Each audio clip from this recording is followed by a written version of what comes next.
here in the state of South Dakota between Florence Henry and Waverly South Shore. It is the Battle of the Helmet, and it's year 7 of this trophy game. Yes, it is a trophy game, something you don't see very often in high school sports, more of a college sports thing, but hey, they got a trophy here on the line. It's a helmet with both teams' logos on either side, and I tell you what, it is going to be a fantastic football game. The first 4 years of the helmet went to Florence Henry, but the last 2 went to Waverly South Shores. So the Falcons of Florence Henry trying to get the helmet back, while Waverly South Shore looking to maintain that helmet. Florence Henry, they did not play last week. They got that rare first week bye, which we talked to their head coach about it earlier in the week. We'll have that interview coming up a little bit later on in the pregame show, talking with head coach Nathan Russell of the Florence Henry Falcons. We're also going to be talking with head coach of the Waverly South Shore Coyotes, Tommy Whitley. That'll be coming up a little bit later on the Country Road Barn pregame show. For Waverly South Shore last week, though, they lost a tough one to Great Plains Lutheran last week. As I wait for me to pull it up here, Great Plains Lutheran beat Waverly South Shore 28-6 last week. We talked a little bit about that game with head coach Tommy Whitley in our interview as well.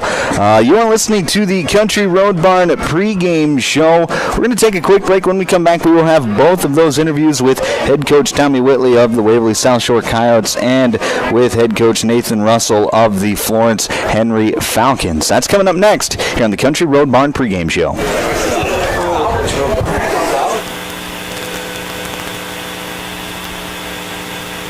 Inheritance, romance, and investment scams continue to plague South Dakotans with high dollar amount losses. They prey on vulnerable...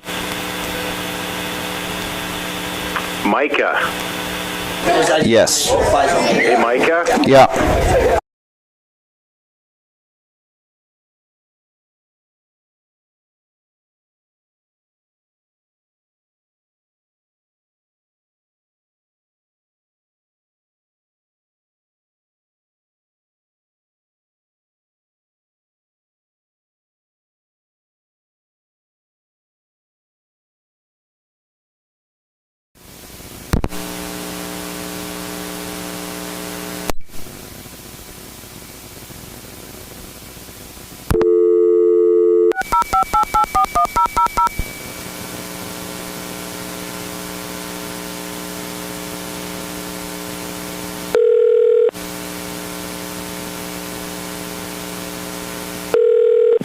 Hi. Hey, Ron. I put the...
Coach Tommy Whitley of the Waverly South Shore Coyotes football team. Coach, how's it going today? Oh, beautiful fall weather. Last couple days, it's my favorite time of the year. Absolutely. It's my favorite time of the year, too. I absolutely love the football season. And you guys got your season started last week. Now, didn't end the way that you guys necessarily wanted to. You lost to a pretty good Great Plains Lutheran team. What are some things that you liked out of your team last week, and what are some things that you think your team might need to improve upon? Yeah, absolutely. Hats off to GPL. Again, they come in very well trained, very well coached. Aaron does a great job over there at GPL. Some things we got to fix. We got to fix the drop balls. Our line's got to finish out their blocks. Defensively, we got to make sure to stay home, stay responsible. And the things that we get to build off are the things that we did well. Our quarterback made extended plays with his legs. A few plays, a few drives. Our line did a very good job, finishing their blocks. So just growing on the things we did well and fixing the mishaps, and I think we'll change things around this week. Absolutely. And then you guys got a pretty experienced roster with 7 seniors on the team. So what does having that many players who have gone through the program, what does that do for your guys' team? Yeah, a few of them seniors are brand new this year, and one senior is brand new this year, and one is out currently with a knee injury from last year. So waiting to get him back. We're hoping to have him back next week against Wilmot. So we'll see how. We can't wait to have him back. And I'll tell you, I've had these 8th graders or these seniors since they were 8th graders. So for 5 years now in our program, and it's starting to really, really take its hold. These kids, our leadership is better than it's ever been. The little things in practice, the seniors are leading, and that's extremely important for our program, and not only for our program, but for our school. It helps in our school system as well. Absolutely. And then, you're playing a Florence Henry team this week that they haven't played a game yet. You guys kind of have the upper hand. Haven't played one game last week. So what sort of advantage does that have for your team? We don't get them first game butterflies this week that we had last week, and that's a huge benefit. We got the one game under our belt where our guys were able to, hit somebody other than their teammates, which is another huge benefit. All of that stuff will add up. Playing a week 1 game that the other opponent had a week 0 bye. So I look forward to them advantages. Unfortunately, defensive-wise or offensive-wise, scheming-wise, we're at a little bit of a disadvantage too. We have 2 week 0s, not having film on them from week 0, but all of the other things that I mentioned, the butterflies and the hitting the teammates or hitting the opponent and all that stuff, that's a huge benefit to us. Absolutely. And then one last question before I get you out of here. What do you think is going to be the key to victory this week? Doing the little things right. We do the little things right this week. We stay disciplined on defense, and we do the little things right on offense. That's going to be the key to winning this week. All right. Coach Tommy Whitley from Waverly South Shore football team. Coach, thanks for taking time into your day to hop on and talk with me today. Absolutely. Thank you, Micah. I hope you have a great night. Take a drive to Cornwell Drug and Gifts in Webster, where you can shop in a quiet atmosphere. Find some amazing novelty items like greeting cards, jewelry, shoes, bags, clothing for babies and adults. Also, Melissa and Doug learning mats, activity books, and toys. Cornwell Drug and Gifts offers a great selection of home decor, soup mixes, sauces, jams, drink mixes, and chocolates. Find it all at Cornwell Drug and Gifts, 701 Main Street in Webster. Good luck, area athletes from Cornwell Drug. Auto Value Watertown is proud to support area high school athletes. Just like the right parts keep your vehicle running strong, teamwork, respect, and sportsmanship keep our athletes moving towards success. Whether it's on the field, court, or in the classroom, every play and every effort counts. At Auto Value, they believe in hard work, dedication, and fair competition, values that drive their service and their support for youth sports. Best of luck, Florence Henry Falcons this season from your friends at Auto Value in Watertown.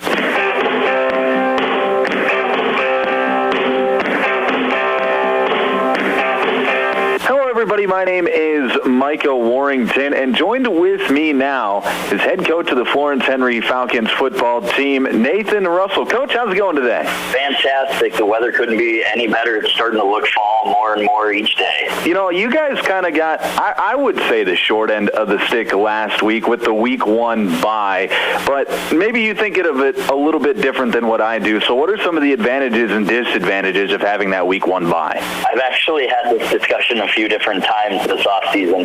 The nice part is we're the third coaching staff in 3 years with a couple of changeovers, so the week 0 bye allows us the time to implement a few more things. It buys us a little extra time to get prepared for the season. Obviously, the downside being as our bodies get more tired throughout the season, we don't have that recovery period in there. So at least being more prepared is an advantage we can have. Absolutely. And then, you know, you mentioned in our email chain a little bit earlier today that you got really good competition within the team. So what does having that competition do for your team? The first thing it does for us is it makes sure that all the reps that we take in practice can be valuable. One of the hardest parts, especially when you get to 9-man, is your roster sizes can start to shrink. And so as the scout team starts to get a little bit smaller, they can get a little bit less competitive.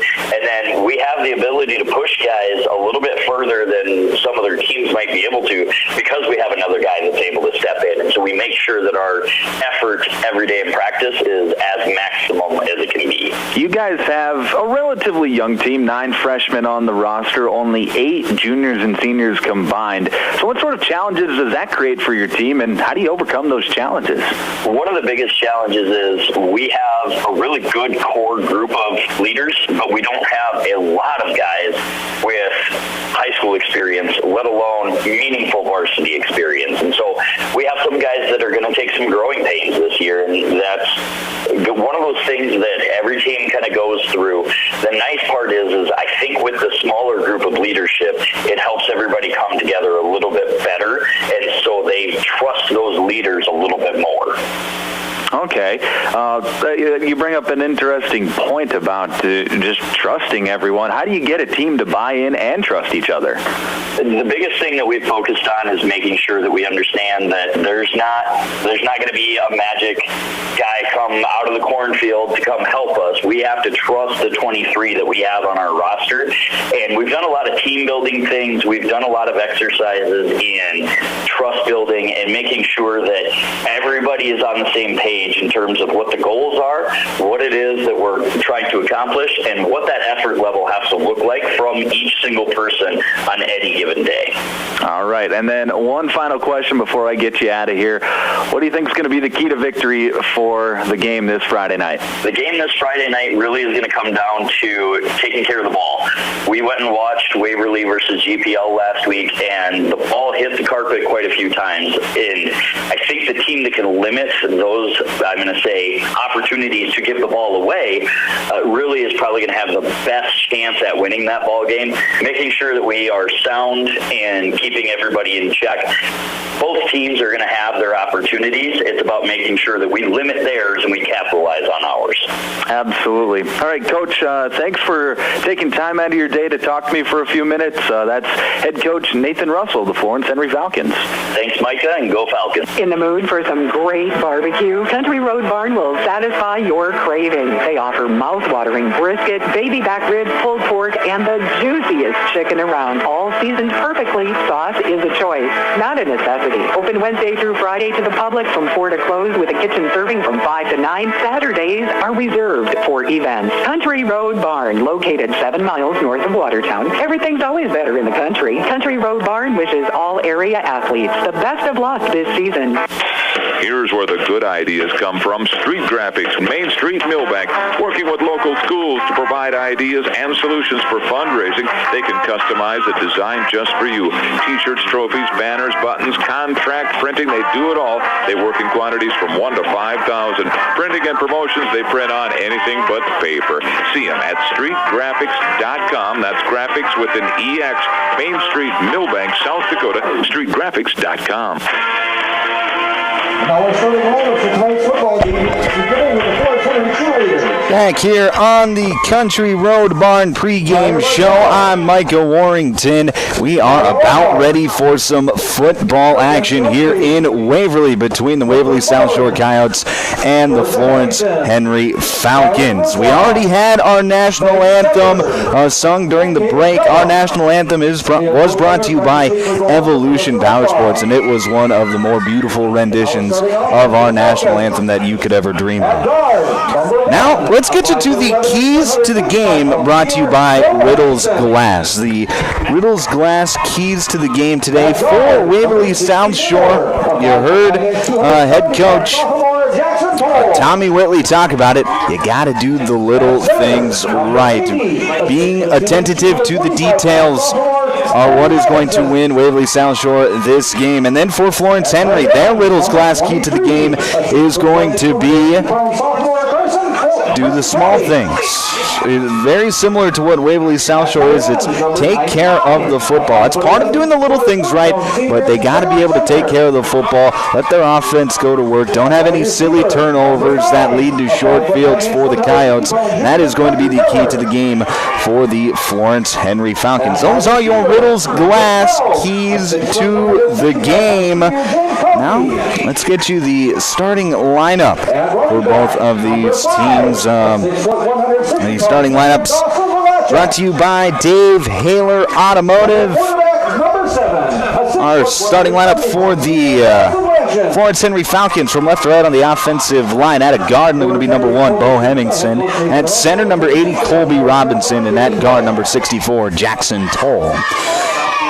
The tight ends tonight are going to be number 99, Traylon Sumner, and number 23, Carson Kelly.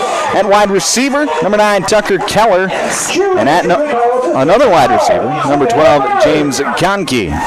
Running back tonight for Florence Henry is going to be number 5, Dawson Lavacek, and under center, taking the snaps at quarterback, is going to be number 7, 6 foot, 170-pound senior, number 7, Dawson Lanchin. That's the starting offensive unit for the Florence Henry Falcons. Now let's take a look at the starting defensive unit for the Waverly South Shore Coyotes. Defensive tackle, number 55. At defensive tackle, 235-pound senior. it's going to be number 55, Garrett Tacker. Another D tackle, number 75, Colton Overweg. Number 325-pound freshman, Colton Overweg. Another defensive tackle is going to be number 54, Drew Winches. Defensive end, number 7, Spencer Reese. Another defensive end, number 4, Kyle Nealand. At linebacker, number 5, Kyler Salisbury. Linebacker, number 40, Monty Thompson. And linebacker, number 1, Marty Mickelson. And in the defensive backfield is going to be number 18, Austin Holvitek. That is the starting defensive unit for the Waverly South Shore Coyotes. We'll get to the starting defensive unit for Florence Henry here in a moment when they take the field first. Same with the starting offensive unit for Waverly South Shore. Starting lineups tonight brought to you by Dave Haler Automotive. I think it's going to be a fun one here tonight. I'm very excited for this game here tonight. It's the Battle of the Helmet, one of the few rivalry games where a trophy is involved here in the state of South Dakota. Typically, it's some of you may be accustomed to the Dakota Marker game that South Dakota State and North Dakota State play each and every season. Well, this is similar to that, where these two teams play for a helmet, and on the helmet, on one side it's the Florence Henry logo, on the other side it's the Waverly South Shore logo, and this is the 7th year that the Battle of the Helmet has taken place. In the first 4 years of the rivalry, Florence Henry took home the helmet.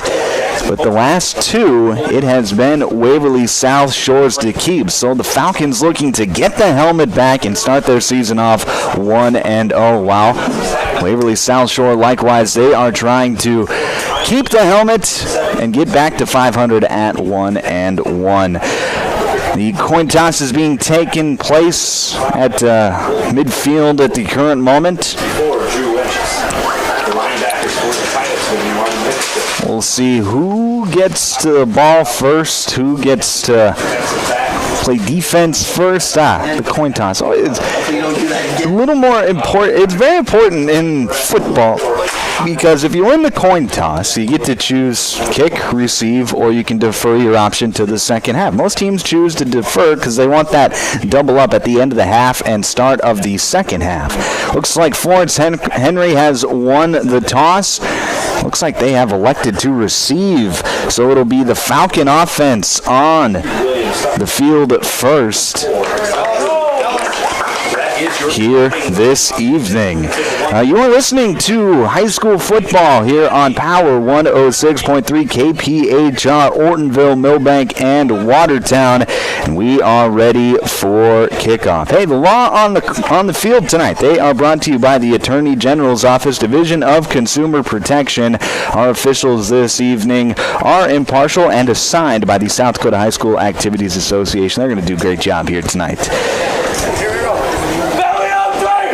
All right, we are ready for kickoff between Florence Henry and Waverly South Shore. Our kickoff is brought to you by Body and Balance Chiropractic and Wellness. Thank you to Body and Balance Chiropractic for being our kickoff sponsor here this evening. Back to return for Florence Henry. It's going to be number 5, Dawson Lavacek, and number 9, Tucker Keller. Kicking off for Waverly South Shore is going to be number 55, Garrett Tacker. Waverly South Shore, they are going to be in the home black uniforms, black pants, black helmet, black everything. Florence Henry, they are going to be in their road white uniforms, blue lettering outlined in black, black pants, and a black helmet.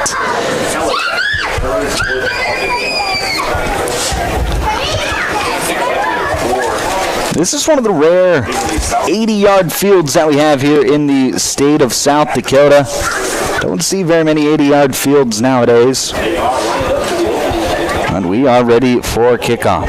Here's Garrett Tacker, hand in the air. 12 minutes are on the clock. The whistle is blown. And the kick is going to be squibbed up the middle. It's going to be bounce around, and it's going to go out of bounds at about the 20-yard line. So that'll be good field position on the way for Florence Henry after the kickoff goes out of bounds at, they say, the 22-yard line. So they are talking with each other. And it's going to be a 5-yard penalty from the 23-yard line. So they'll get it at about the 28-yard line. 27-yard line is where they officially mark it. So it'll be 1st and 10 for the Falcons. Florence Henry starts there, 1st and 10. Florence Henry in a double wing set, tight to the formation. Handoff is going to go to Lavacek up the middle. He bullies forward across the 30. Flag is going to be down on the play. Thrown from the umpire in the middle of the field, and he's signaling a face mask call. It is a face mask penalty on the defense, so that's going to be a free 15 yards, and that'll result in a 1st down for Florence Henry. And that'll cross them across midfield as well. So a big penalty there on Waverly South Shore. That gets them to the 34-yard line of Waverly South Shore, and it'll be 1st and 10 Falcons. Ready to go right as the whistle blows here. Under center is the quarterback. And we have motion, and that's going to be another 5-yard penalty. Push back Florence Henry, so it'll be 1st and 15 now from the 39-yard line. So we've had 3 plays if you include the kickoff, and we've had 3 flags flown already. So a sloppy start to the game. See if these teams can clean it up.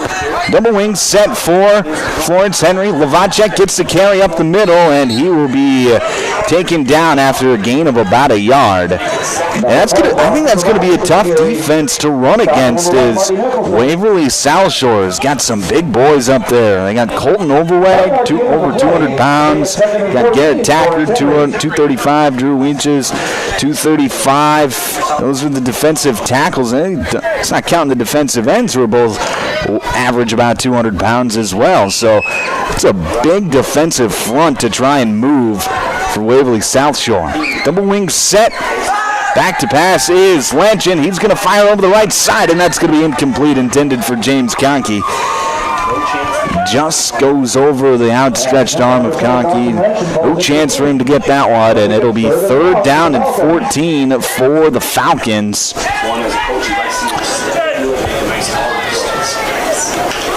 Big 3rd down here for Florence Henry on the first possession of the game. 11:06 left to play here in the first quarter. Double wing set again. And in motion from left to right, that's going to be Tucker Keller. He gets the pitch, and he dashes forward for a gain of about a yard. Well short of the first down markers, so that'll bring up 4th down. We'll see what Florence Henry decides to do, if they want to try and go for this 4th and long and in their opponent's territory, or if they want to maybe try and punt it away. But with a 40-yard field, you just have it's just a short field, is simple as that, and it looks like the Falcons are going to go for it on 4th and long.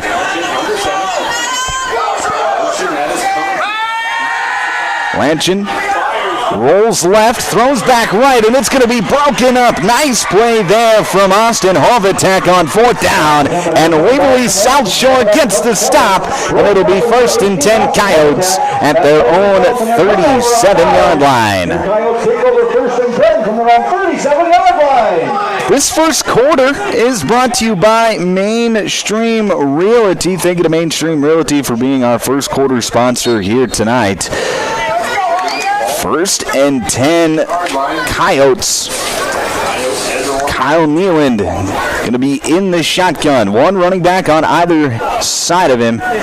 One receiver out to the left, wing back to the right. It's a low snap, fielded by Nealand. He's going to run left, and he is going to be bottled up and taken down for a sack. Nice play there by a couple of different Falcon defenders, as it looked like Jackson Toll was in there, Colby Robinson in there as well. It was a low snap that rolled back to Kyle Nealand. It'll be 2nd down and about 13 for the Coyotes. 3 receivers out to the left, 1 to the right.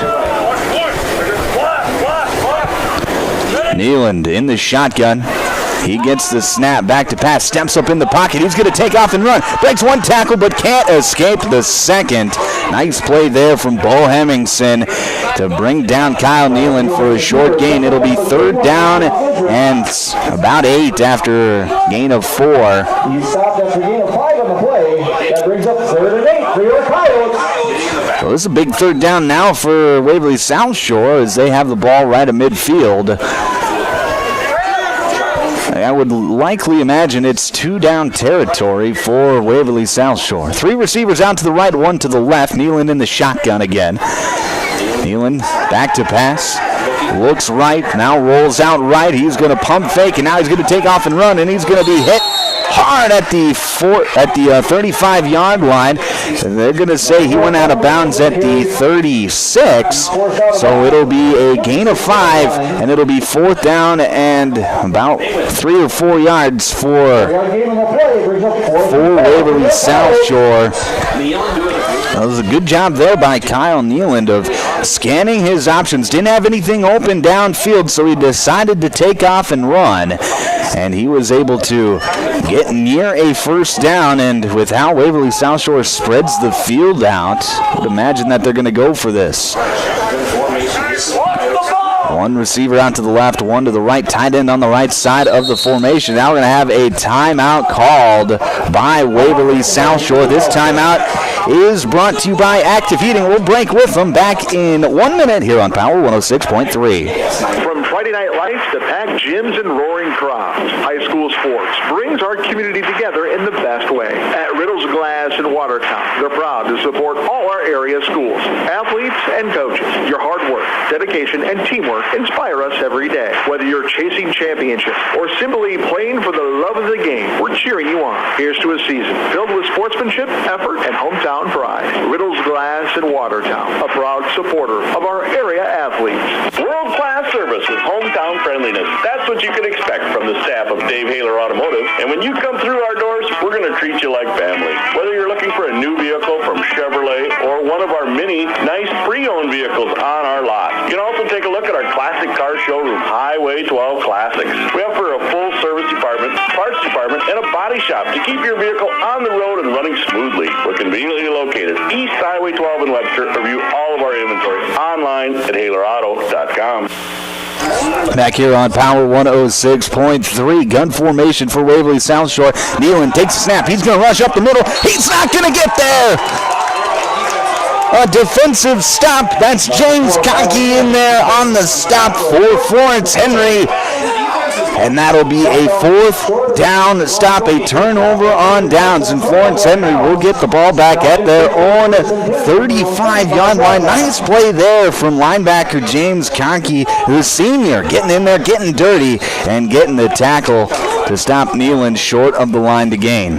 1st and 10 Falcons, double wing formation, man in motion. Handoff is going to go to Lavacek up the middle, and he is stuck. Drew Inches in there for Waverly South Shore, and that's what a defensive tackle is supposed to do. Shed the block and get the tackle.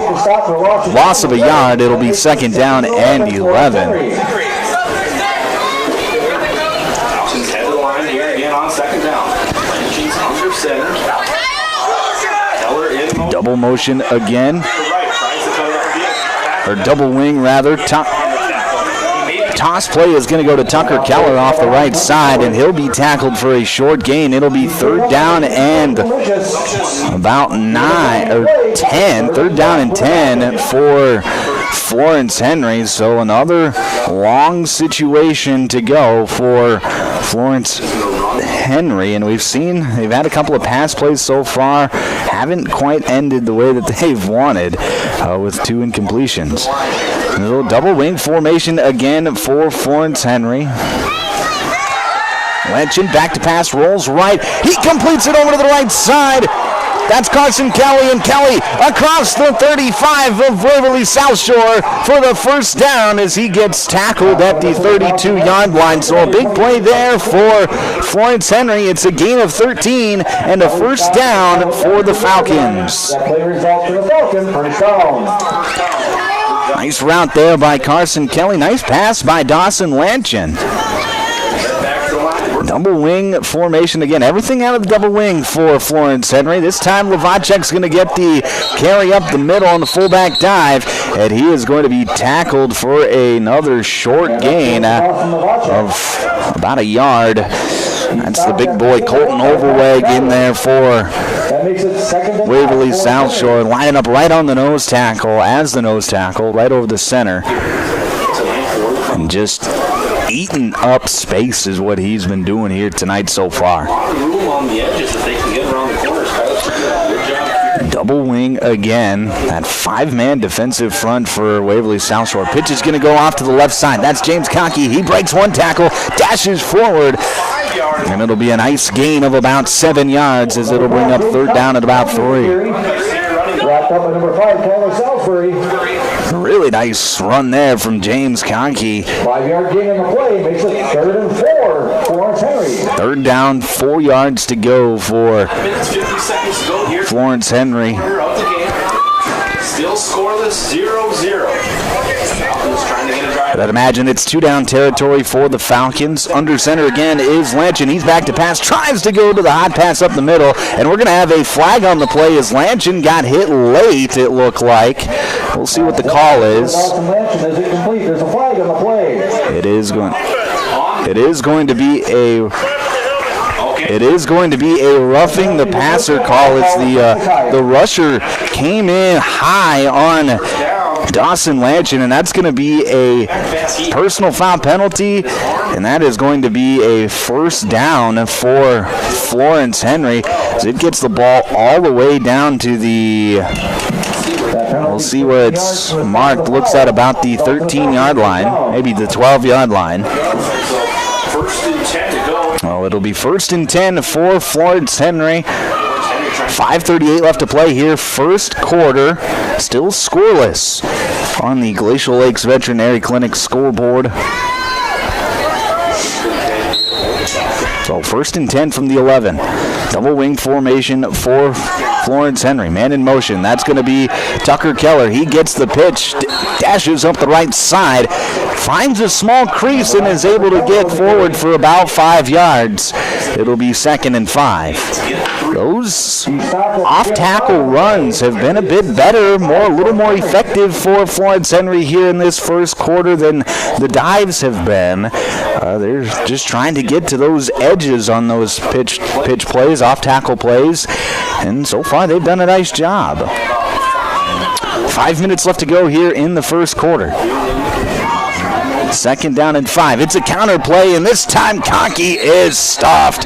That looks to be Garrett Tacker in there for Waverly South Shore. Big play there from the big man, and that'll be a loss of about 2 or 3 yards. It'll be 3rd and looks like 7 for the Falcons.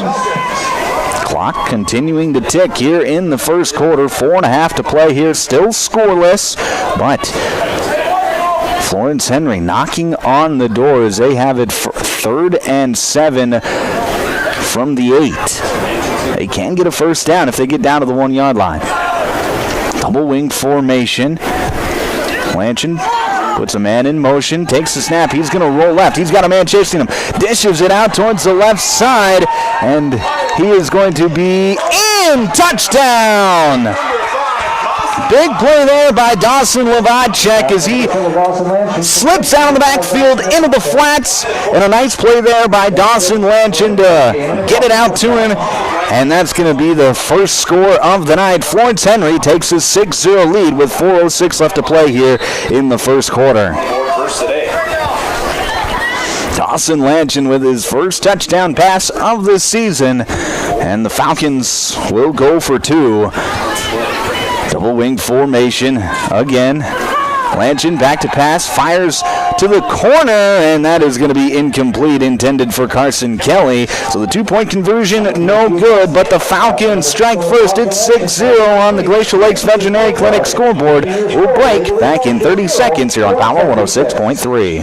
At Henry High School, sportsmanship is more than just a tradition. It's a way of life. Whether you're celebrating a victory or learning from a loss, the Florence Henry Falcons take pride in showing respect for teammates, opponents, coaches, and officials. Every game is an opportunity to display fairness, integrity, and teamwork. Let's lead by example on and off the field and show that true Falcons rise with honor. Together, you win with class and lose with dignity. Good luck, Florence Henry Falcons. Back here on Power 106.3, Falcons strike first as they lead 6-0 on the Glacial Lakes Veterinary Clinic after a Dawson Lanchin to Dawson Levodchek 8-yard touchdown pass. And the 2-point conversion, no good. So it is 6-0 with 4:06 left to play here in the first quarter. Florence Henry out in front of Waverly South Shore. It'll be Dawson Lanchin to kick off for Florence Henry. Back to receive will be number 6, Sam Huffman, and number 18, Austin Hovatek.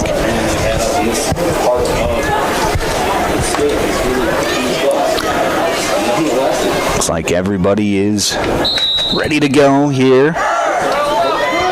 Here is the kick. It's going to be a squibber up the middle, and that's going to be fielded and muffed. The ball is on the ground. The ball is on the ground at the 25-yard line.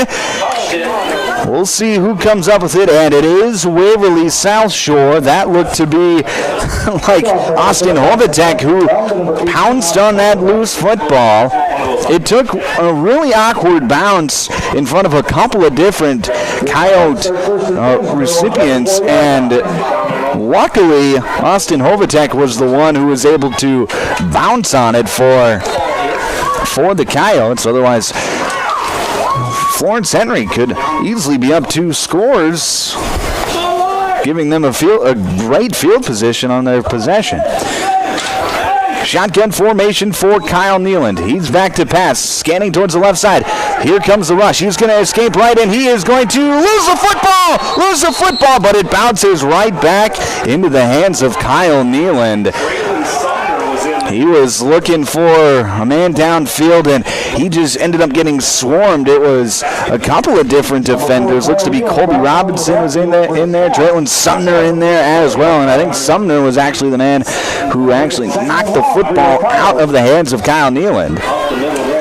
But it'll be second down and about 20 after a 10-yard loss. So big loss there for Waverly South Shore.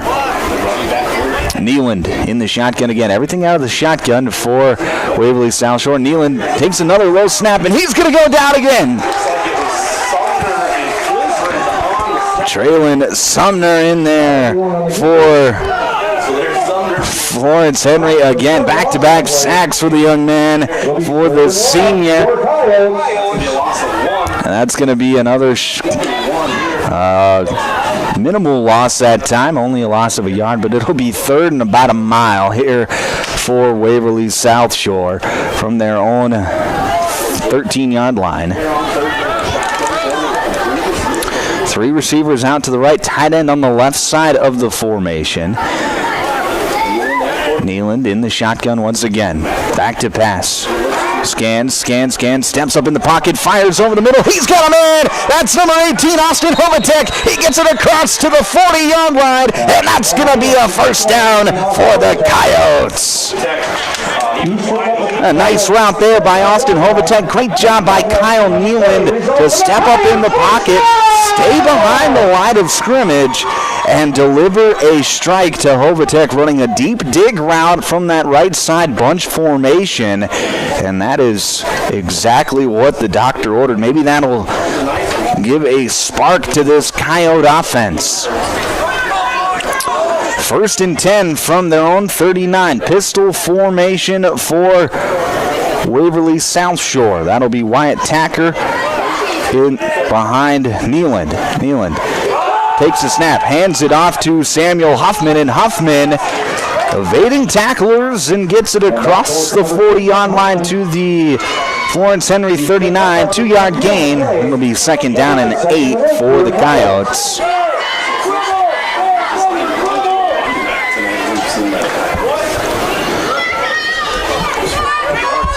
Didn't look like a real clean handoff between Nealand and Huffman, but Huffman able to recover. 2 receivers out to the either side of the formation. Tacker on the right hip of Nealand. Nealand back to pass. He's got pressure in his face. Fires on the left side. He had a man open. That was Spencer Reese. But Nealand just overthrows him as he was hurried, as there was pressure coming off that right side from Carson Kelly. So that'll bring up third down and 8 for the Coyotes here with 1:53 left to play here in the first quarter.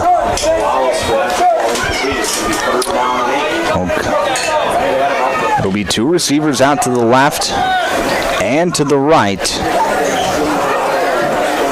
On the right hip of Nealand is Wyatt Tacker. And hard count, and that gets James Conkey, who's blitzing from his linebacker spot, to jump off sides. That's going to be a free 5 for Florida. A 5-yard penalty on the Falcons. 3-5 for the Coyotes, and it'll be make it third and much more manageable at third and about 3 for Waverly South Shore.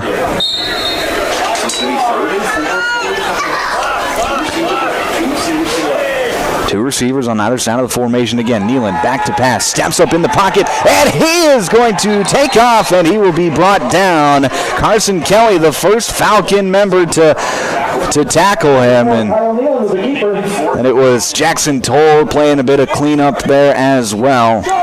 So that'll be a gain of about a yard.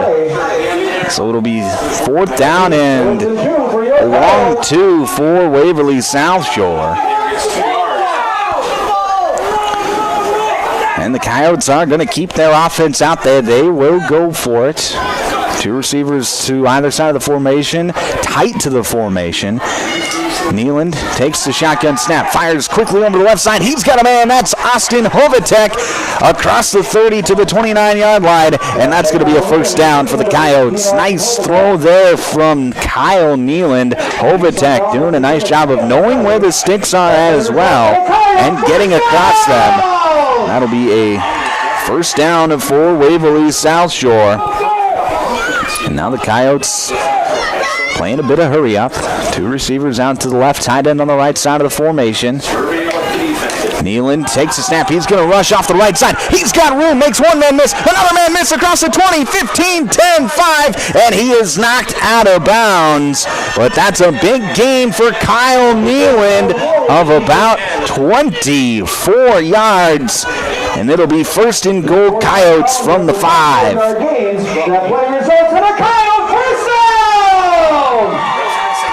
Kyle Nealon in the shotgun again. Two running backs on either hip. Nealon takes the snap, fires over the middle. Touchdown, Coyotes! Spencer Reese leaking out in the middle of the formation, and he's wide open. Kyle Nealon finds him. And just like that, this game is knotted up at 6 with just 36 seconds left to play here in the first quarter. Beautiful drive there from Waverly South Shore. And it looks like the Coyotes will try for the 2-point conversion. Two receivers out to the left, one to the right, tight end on the right side of the formation. Tacker on the left hip of Nealon. Nealon takes the snap, surveys, now he's going to roll right, fire right, and he's got Austin Hovatek in the end zone for the 2-point try, and the Coyotes take the lead 8-6 with 36 seconds left to play here in this first quarter on the Glacier Lakes Veterinary Clinic scoreboard. We'll break back in 30 seconds on Power 106.3. Glacier Lakes Veterinary Clinic is proud to cheer on all of our area high school athletes. We know the dedication, teamwork, and heart it takes to compete. Just like caring for our four-legged friends, it's all about commitment and compassion. Win or lose, show respect for your teammates, opponents, coaches, and fans. Play hard, play fair, and make your community proud. From the first whistle to the final buzzer, Glacier Lakes Veterinary Clinic is rooting for you all season long.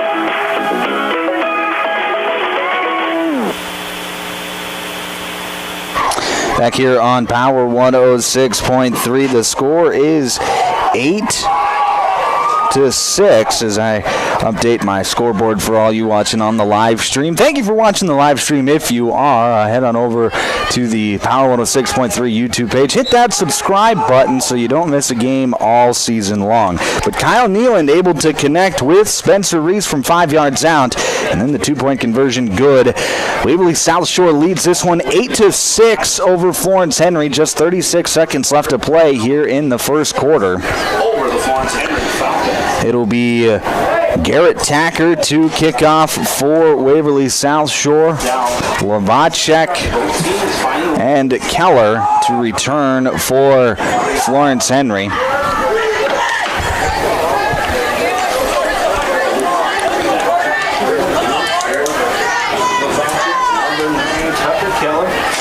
Florence Henry looking to respond here after Waverly South Shore responded their touchdown. Squib kick up the middle. That's going to be fielded by Carson Kelly, and he is going to get it across the 30 to about the 32-yard line. And that is where the Florence Henry Falcons will take over 1st and 10, looking to respond after giving up the lead. It was a long 3rd down conversion that lit a spark for the Waverly South Shore Coyotes. A gain of about 25 yards on 3rd and 21.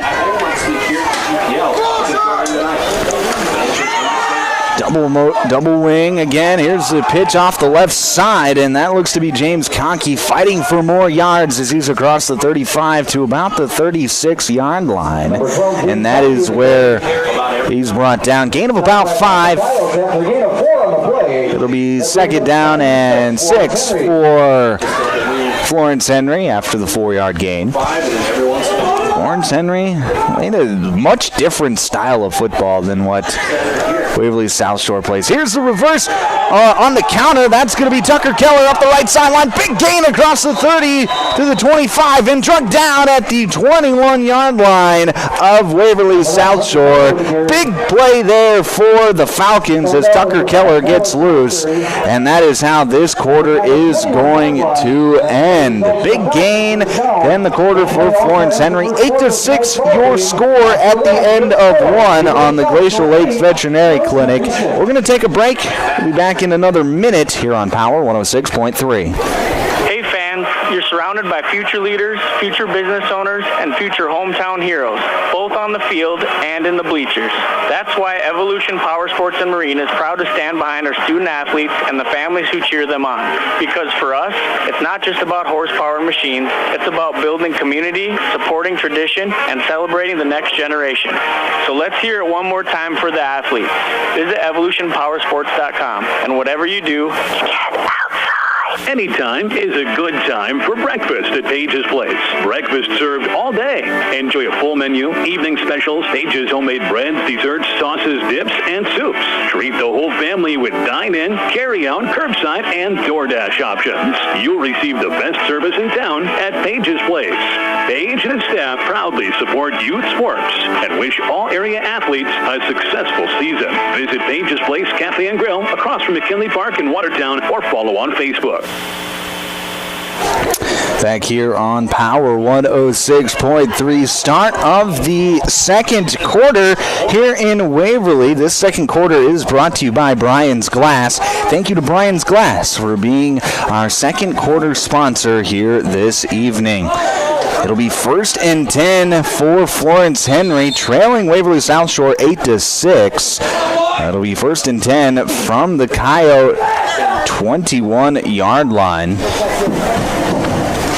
I was mentioned before the break, these are two very contrasting styles of play on offense. As Lanchin under center, he's going to back to pass. He's got a man open, but he just overthrows it. Traylon Sumner was there for Florence Henry on the corner route. And that just falls incomplete out of the reach of Traylon Sumner. That's one of the few passes that we've seen thrown from Florence Henry. They were about 70-30 pass, I would say. Definitely a run-first team, while on the other side, Waverly South Shore, they look to throw it a bit more often. Pitch off is going to go to Tucker Keller, and Keller gets to the 20-yard line before being drugged down by a couple of different Coyotes. That looks to be Drew Winches and Marty Mickelson in on the play for the Coyotes. And it'll be 3rd down and 9 for Florence Henry. You're in 2-down territory just based off of where you are in the field at the 20-yard line of Waverly South Shore. And flag is going to come out, and that is going to be a false start penalty on Florence Henry. I didn't see who jumped, but the white cap, he saw it right away, and that's going to push back Florence Henry another 5 yards to about the 25-yard line. It'll be 3rd down and 14. That makes this, it was already 3rd and long. This just makes it a bit more difficult. Double wing formation again for Florence Henry. Lanchin, back to pass, fires over the right side, and it is dropped over the right side. It was in the arms of Carson Kelly, and he wasn't able to haul it in. Had he been able to make the catch, he would have had a lot of green grass in front of him with no defenders as well.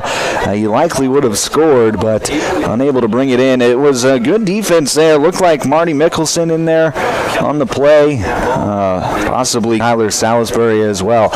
Both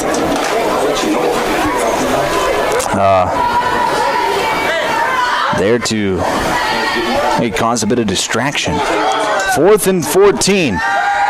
Lanchin, back to pass, rolls left in. He's going to go down.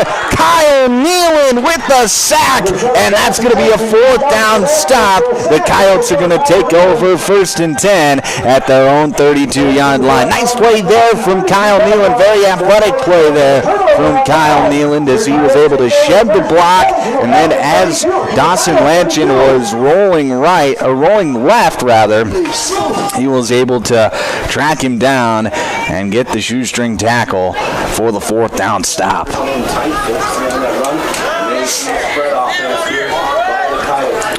2 receivers out to the right for Waverly South Shore. Hard count for the Coyotes. Almost got a man to jump off board. Offside. Another low snap. The handoff goes to Wyatt Tacker, and Tacker tried to get back to the line of scrimmage, but he is going to be stuffed. James Conkey in there for Florence Henry,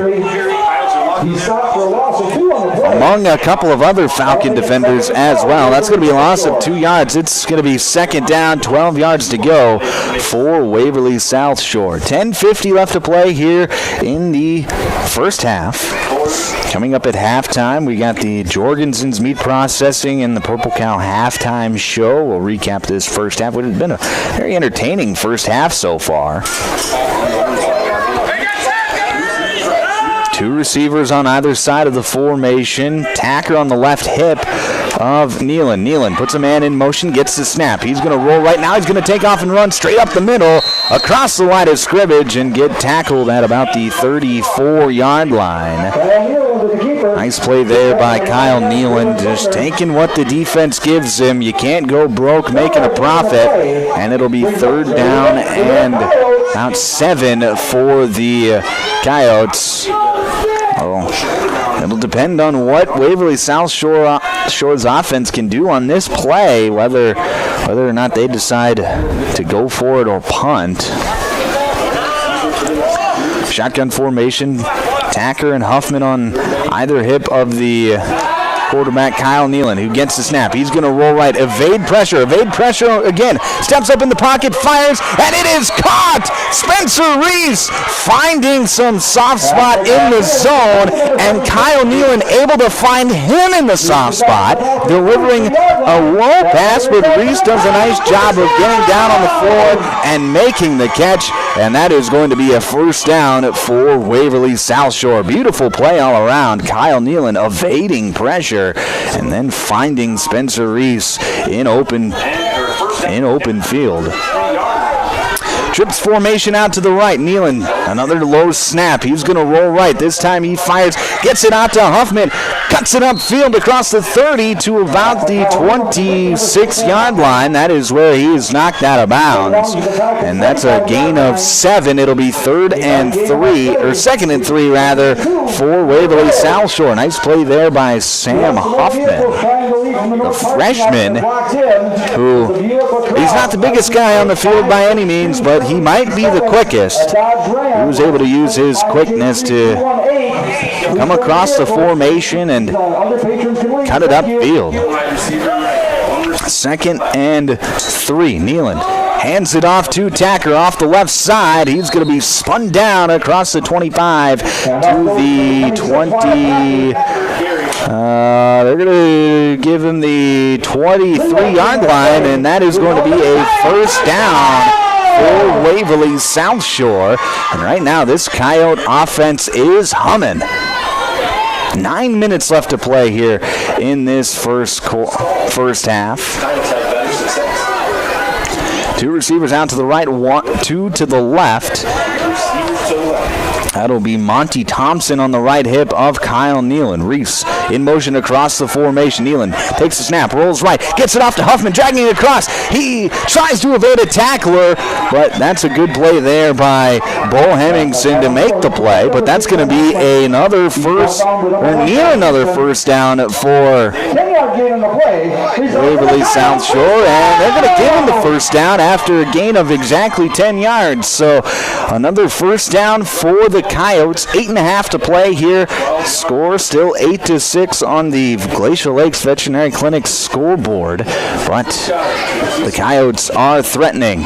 Nealon back to pass once again. He looks left, fires left. He's got Spencer Reese, evades one tackler, another, and walks into the end zone. Touchdown, Coyotes! Pass by Kyle Nealon, completion number 7, Spencer Reese for a 13-yard gain, and a Coyotes! The second time that the connection between Nealon and Reese has ended in 6, and it's 14-6 Coyotes with 8:13 left to play here in this first half. Great job there by Spencer Reese as he was able to evade 2 different tacklers and get into the end zone.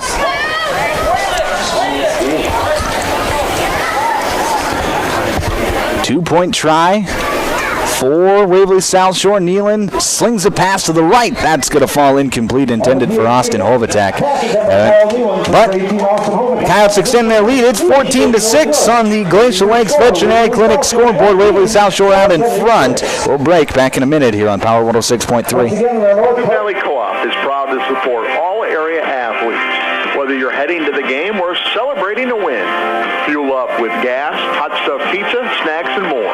Earn points that never expire for gas and car washes. Plus, enjoy extra savings with our Pizza Club and Premium Perks card rewards. Sioux Valley Co-op is committed to our community and its athletes. Best of luck in your games. Sioux Valley Co-op is cheering you on every step of the way. If you're looking for the best steaks or brats for your grill, the best bacon you can imagine for breakfast, the best snack sticks or jerky, and the best custom beef, pork, or wild game processing, then you need to check out Jorgensen Meat. Once you've tried their fine products, you'll know why their business has been in operation and expanding since 1989. Jorgensen Meat Processing and the Purple Cow in Wabe wishes all high school athletes best of luck in tonight's game. Back here on Power 106.3. Waverly South Shore, they've found their offense a little bit as they have scored on their last 2 drives. It was a Kyle Nealon to Spencer Reese 13-yard score this time around to extend the lead out to 14-6 on the Glacial Lakes Veterinary Clinic scoreboard. It'll be Garrett Tacker to kick off for Waverly South Shore. 8:13 left to play here in the first half. Tacker's squib kick off to the right, and it is going to be recovered. It looks like it's recovered by the Coyotes. That's number 40, Monty Thompson, getting on the loose football, and that's a huge play there for Waverly South Shore as they steal a possession here. Monty Thompson sprinting up the field, and the Coyotes are going to have incredible field position at the Florence Henry 35-yard line.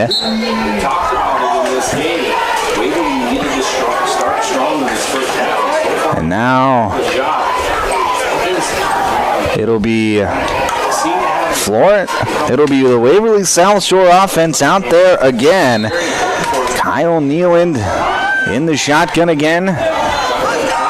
Tacker on the left hip of Nealon. Trips formation out to the right. Nealon back to pass. He's got pressure in his face. He's going to roll right. Now he's going to take off and run. Lower the shoulder and get more yards as he's across the 25 to the 22-yard line. A gain of 13 and a first down for the Coyotes. What a play there by Kyle Nealon using all of that 6'2", 205 frame as he bowled over a linebacker and showed why he just showed he's bigger, faster, stronger, and he's gonna show how. Three receivers out to the right. That'll be Monty Thompson on the right hip of Nealand. Nealand fakes the handoff to Thompson. Now he's going to roll left and take off and run. Make one man miss. Now he's going to be bottled up across the 15 and taken down at the, looks like 10-yard line. So that's going to be a gain of 11 and a first down for Waverly South Shore. It'll be 1st and goal Coyotes. 11-yard gain on the play results in a Coyote first down! Right now, Kyle Nealand is in some sort of rhythm, not just throwing the football, but running the football as well, as he's got the offense humming right now. Three receivers out to the left. It'll be Wyatt Tacker on the left hip of Kyle Nealand. Tacker's going to get the handoff, and he's got nowhere to go. That's James Conkey in there for Florence Henry to get the tackle for loss. That'll be a loss of about 2. It'll be 2nd down and goal from the 11. And officials timeout for... Pass on the play will make it 2nd and goal for your Coyotes.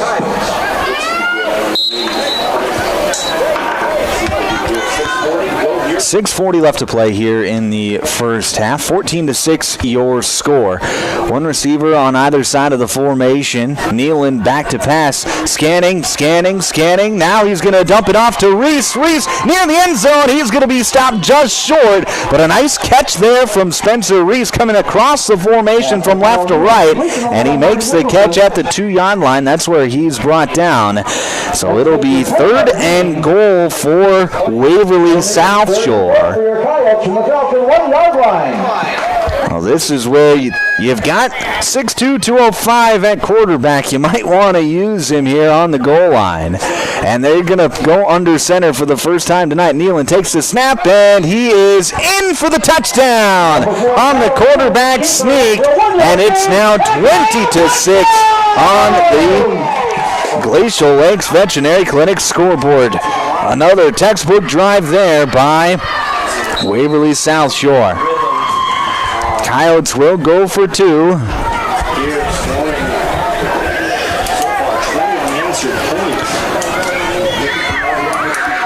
Three receivers out to the left, one to the right on this 2-point try. Nealand back to pass, looking left. Now he's going to roll right, fire, and it's going to be caught. Sam Huffman with the catch in the end zone. It's 22-6, 22 unanswered points scored by Waverly South Shore. 5:50 left to play here in the first half. We'll be back in another minute here on Power 106.3. The MacDon FD2 Flex Draper's clear-cut, high-speed cutting system delivers just that. Clean cutting at up to 30% faster speeds. Helping you get there is MacDon's improved knife drive with more power and new knife section geometry featuring 25% more cutting surface. And the new plug-free knife guards resist plugging even in the nastiest conditions. We've got it. Come see us at Westside Implement, Clark, South Dakota, and get more with the FD2 Flex Draper.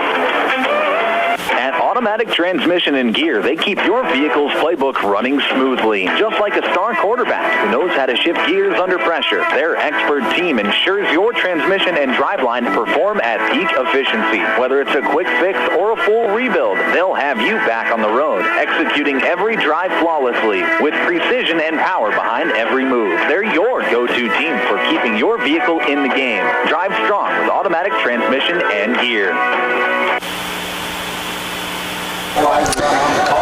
Back here on Power 106.3, 22-6 your score. Waverly South Shore has scored 22 unanswered points here in the first half. 5:50 left to play here in the first half. We'll see what the Coyotes end up doing here. Last time they did a little squib kick and they were able to recover and steal a possession. As you can see over on that left side of the return formation for Florence Henry, they've got a man there to cover that. And they're going to go with another squib kick, and exactly where they put that extra man, James Conkey able to fall on it at his own 33-yard line, and that is where Florence Henry will take over 1st and 10. So a good coaching move there by Florence Henry to make sure that they don't get burned by that squib kick again. But it worked once, and that's really all Waverly South Shore was hoping for. Anything more than that is just gravy. It'll be 1st and 10 Falcons. 5:49 left to play here in the first half. They've got to go 47 yards to pay dirt. Try and get back in this football game. Double wing formation. Handoff is going to go to Lavacek right up the middle. He breaks a couple tackles across the 35 to the 33-yard line. A big gain on the play for Lavacek. And that'll be a first down for Florence Henry. Double wing formation again for the Falcons. Man in motion from right to left. And the ball's on the ground. Ball is on the ground. And the Coyotes have it. Garrett Tacker able to fall on the loose ball. It was a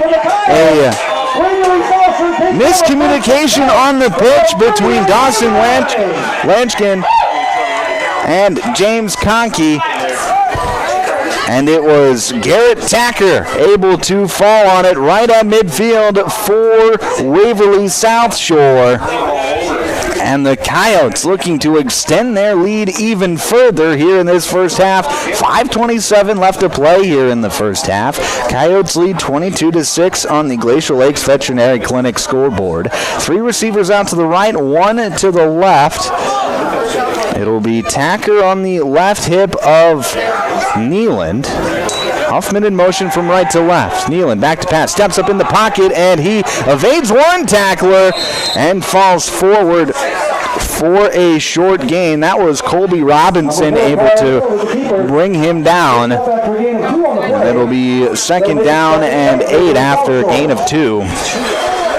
That's just Kyle Neeland. I mean, 9-man football, so you have a bit more space. There's only 3 rushers on the defense that are really coming after you, and he's able to evade pressure. And usually, they don't go down as sacks, but they are sacks in the sense that the defensive line is getting the tackle on a pass play. But Neeland is big and strong enough to get back to the line of scrimmage most of the time. Here's another low snap, and this time Kyle Neeland is fortunate enough to fall back on it.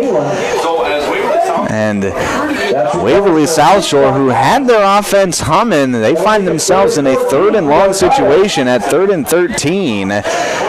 So we'll see what Florence Henry does here defensively. If they bring a little bit of pressure here, as Neeland will most definitely be back to pass. Here comes Neeland back to pass. Florence Henry rushes 3. Here's the pass down the right side. Incomplete, just out of the hands of Spencer Reese. He had green grass if he was able to bring it in, but it falls incomplete. And Waverly South Shore will have it 4th and long. We'll see what the Coyotes decide to do here on 4th down. 4:09 left to play here in the half. And it looks like Waverly South Shore is going to keep the offense out there. This is a interesting decision, but putting faith in that defense is head coach Tommy Whitley. 2 receivers to the right and to the left. Neeland back to pass. He's got pressure in his face. He's going to roll right and fire deep down the field. He's got a man. It's caught! Big play there by Marty Mickelson, who steps out of bounds at the Florence Henry 6-yard line, but a big gain on 4th down. And with 4:01 left to play here in the half, Waverly South Shore is once again knocking on the door. Neeland able to just escape the pressure like he's done so many times tonight and fire a laser beam up that right sideline. Neeland back to pass once again. This time he drifts right, evades the tackler, throws. It's intercepted! Carson Kelly getting the interception for Florence Henry, and that is going to be a touchback. Bring it out to the 20, and a huge mistake there by Kyle Neeland.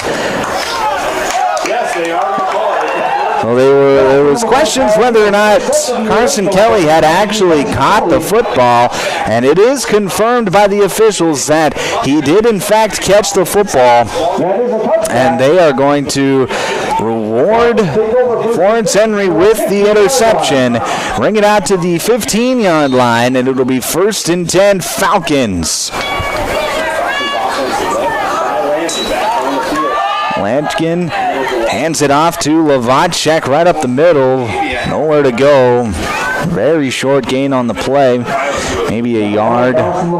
It'll be 2nd down, 9 to go for the Falcons.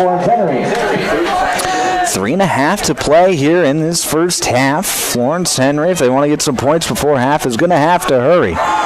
Here's a pitch play. That's going to go out to the right side with Tucker. Keller, and Keller, a nice gain up this right sideline as he gets pushed out of bounds at the 31-yard line. A gain of 15 and a 1st down for Florence Henry. 3:22 left to play here in this first half.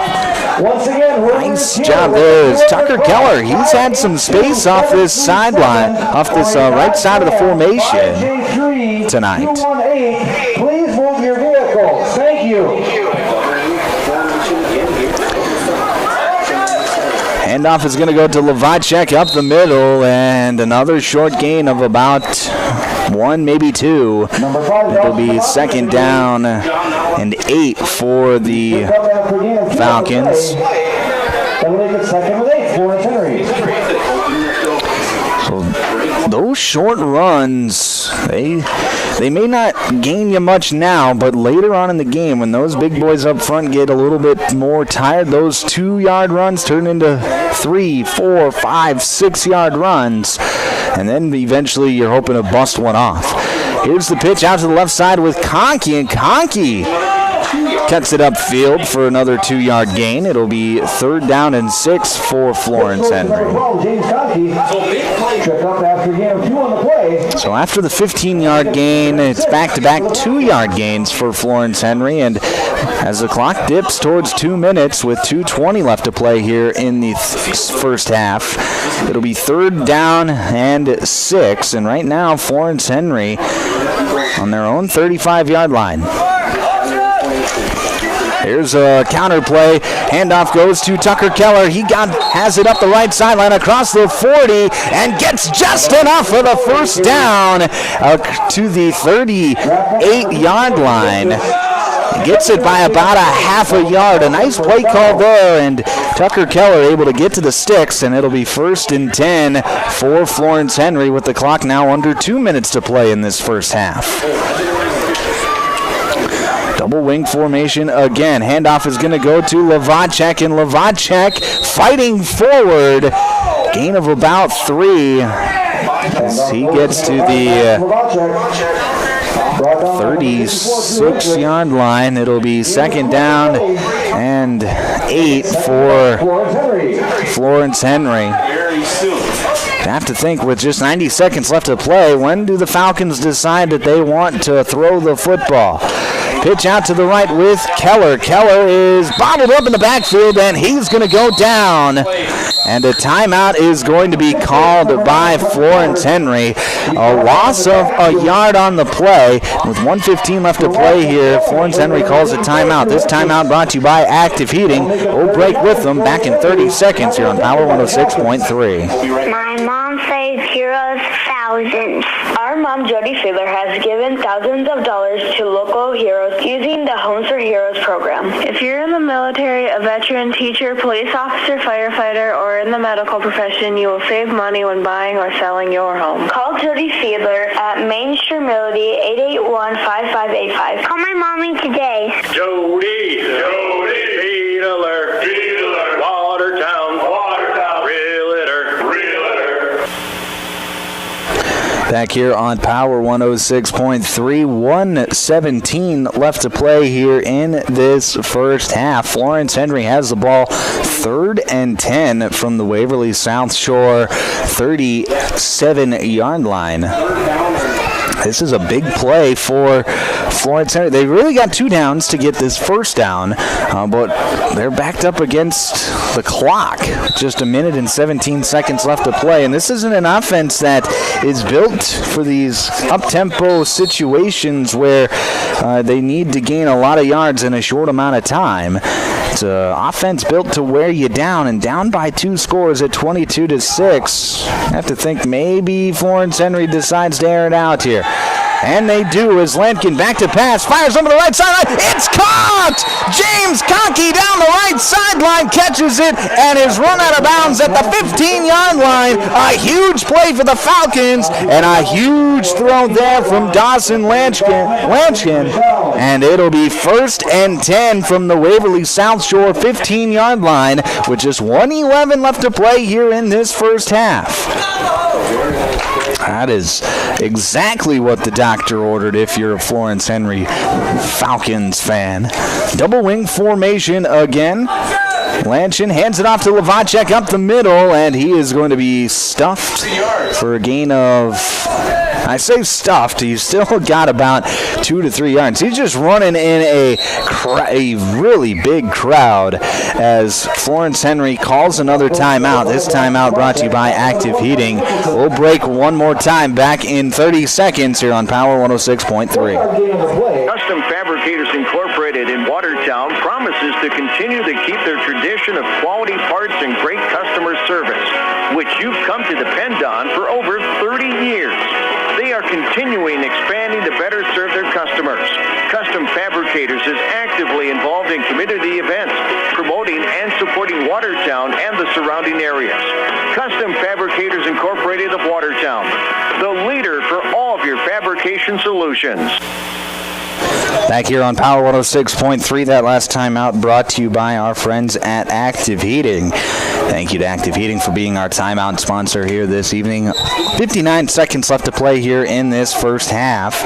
It'll be 2nd down and 9 for Florence Henry from the 14-yard line of Waverly South Shore. Handoff going to go to Lavacek up the middle, and another about 2-yard gain. It'll be 3rd down and 7 for Florence Henry. 48 seconds left to play. Florence Henry does have a timeout to work with.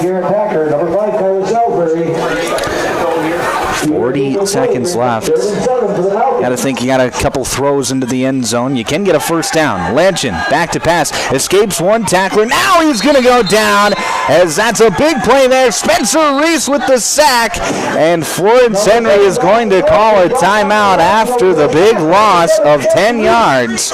And it'll, with 26 seconds left, be 4th down for the Falcons. This timeout brought to you by Active Heating.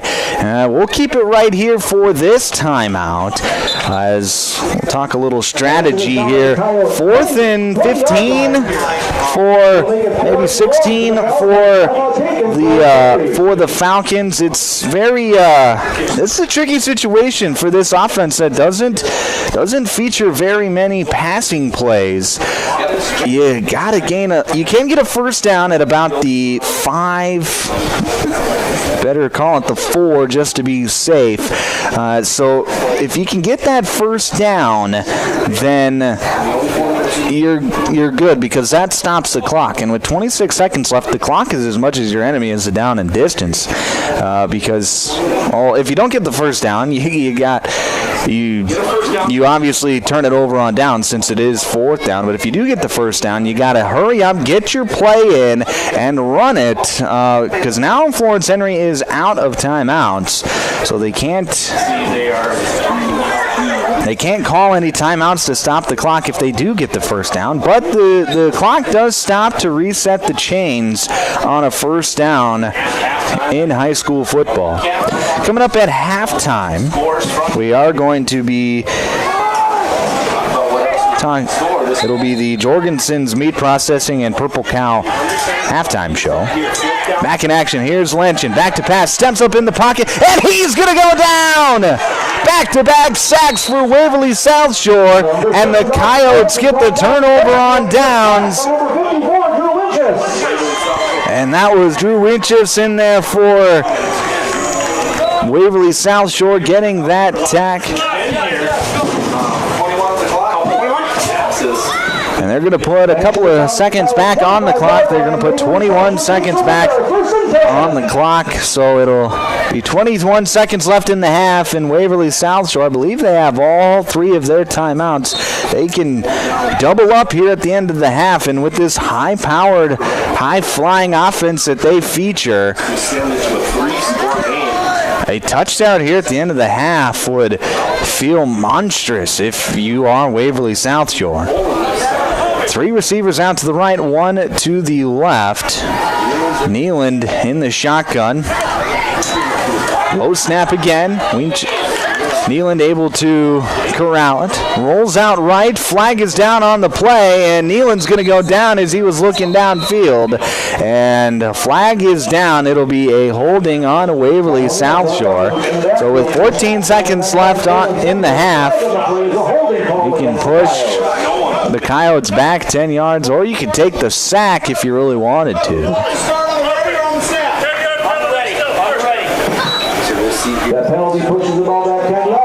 So they're going to push the ball.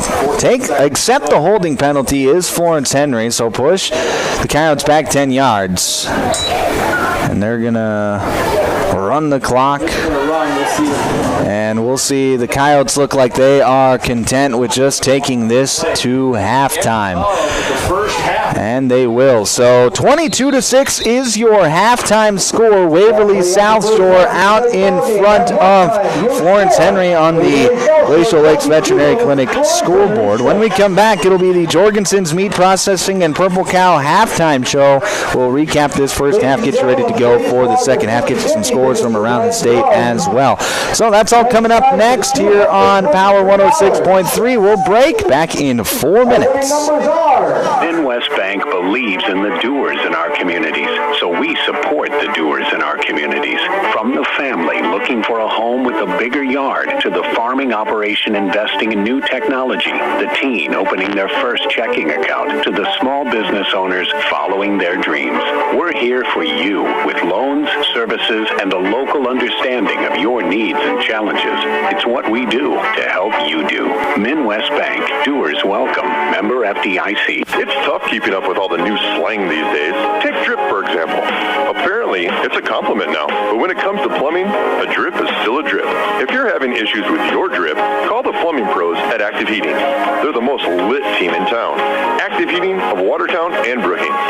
For all your heating, cooling, and plumbing needs, call Active Heating in Watertown and Brookings today.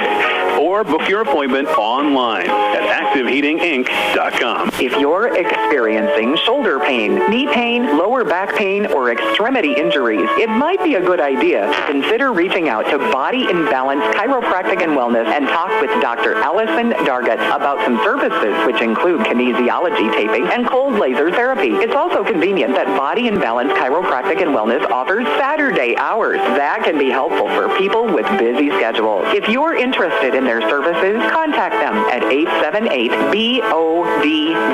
Body in Balance Chiropractic Wellness in Watertown. The Waverly South Shore School District is looking for great people to join their team. They're hiring bus drivers, including substitute drivers, substitute teachers, paraprofessionals, and long-term substitutes for the spring semester, and an assistant volleyball coach. Make a difference in the lives of students while being a part of a supportive community. Competitive pay and positive work environment await. Apply today and help shape the future. The Waverly South Shore School District proudly supports the Coyotes. Go Coyotes!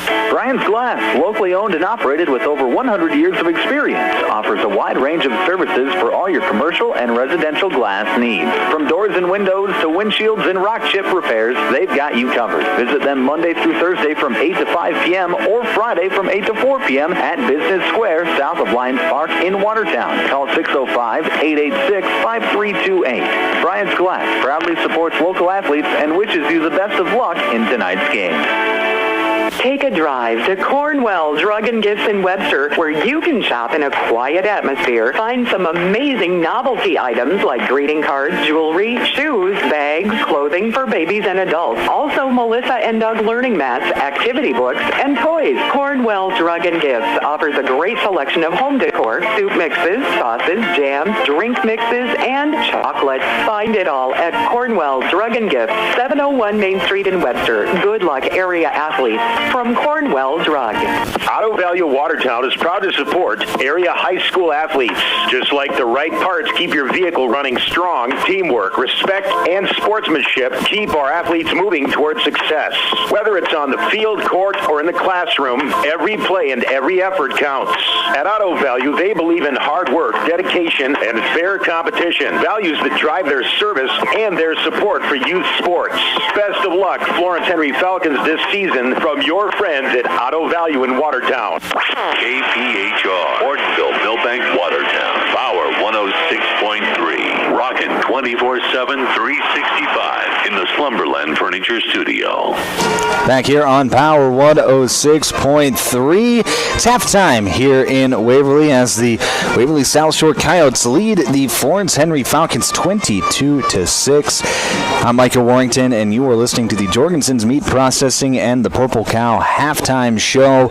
And let's go through the scoring for this game. It was a really good start to the game for Florence Henry as they got out to an early lead. Lanchin hit Lavacek from 8 yards out to make it 6-0. 2-point conversion was no good, but then 22 unanswered from the Coyotes as Kyle Nealand would hit Spencer Reese 2 times in that first half, first from 5 yards out, then from 13 yards out to make it 14-6, and then Kyle Nealand would get a touchdown run as well on a quarterback sneak from a yard out. So 2-point conversion was good. It makes it 22-6 Waverly South Shore. And right now, Kyle Nealand, he has been the story of the first half at quarterback. He has done a really nice job of extending plays with his legs and using his athletic ability to evade rushers, buy himself some time, and then he's done a good job of making good decisions as well.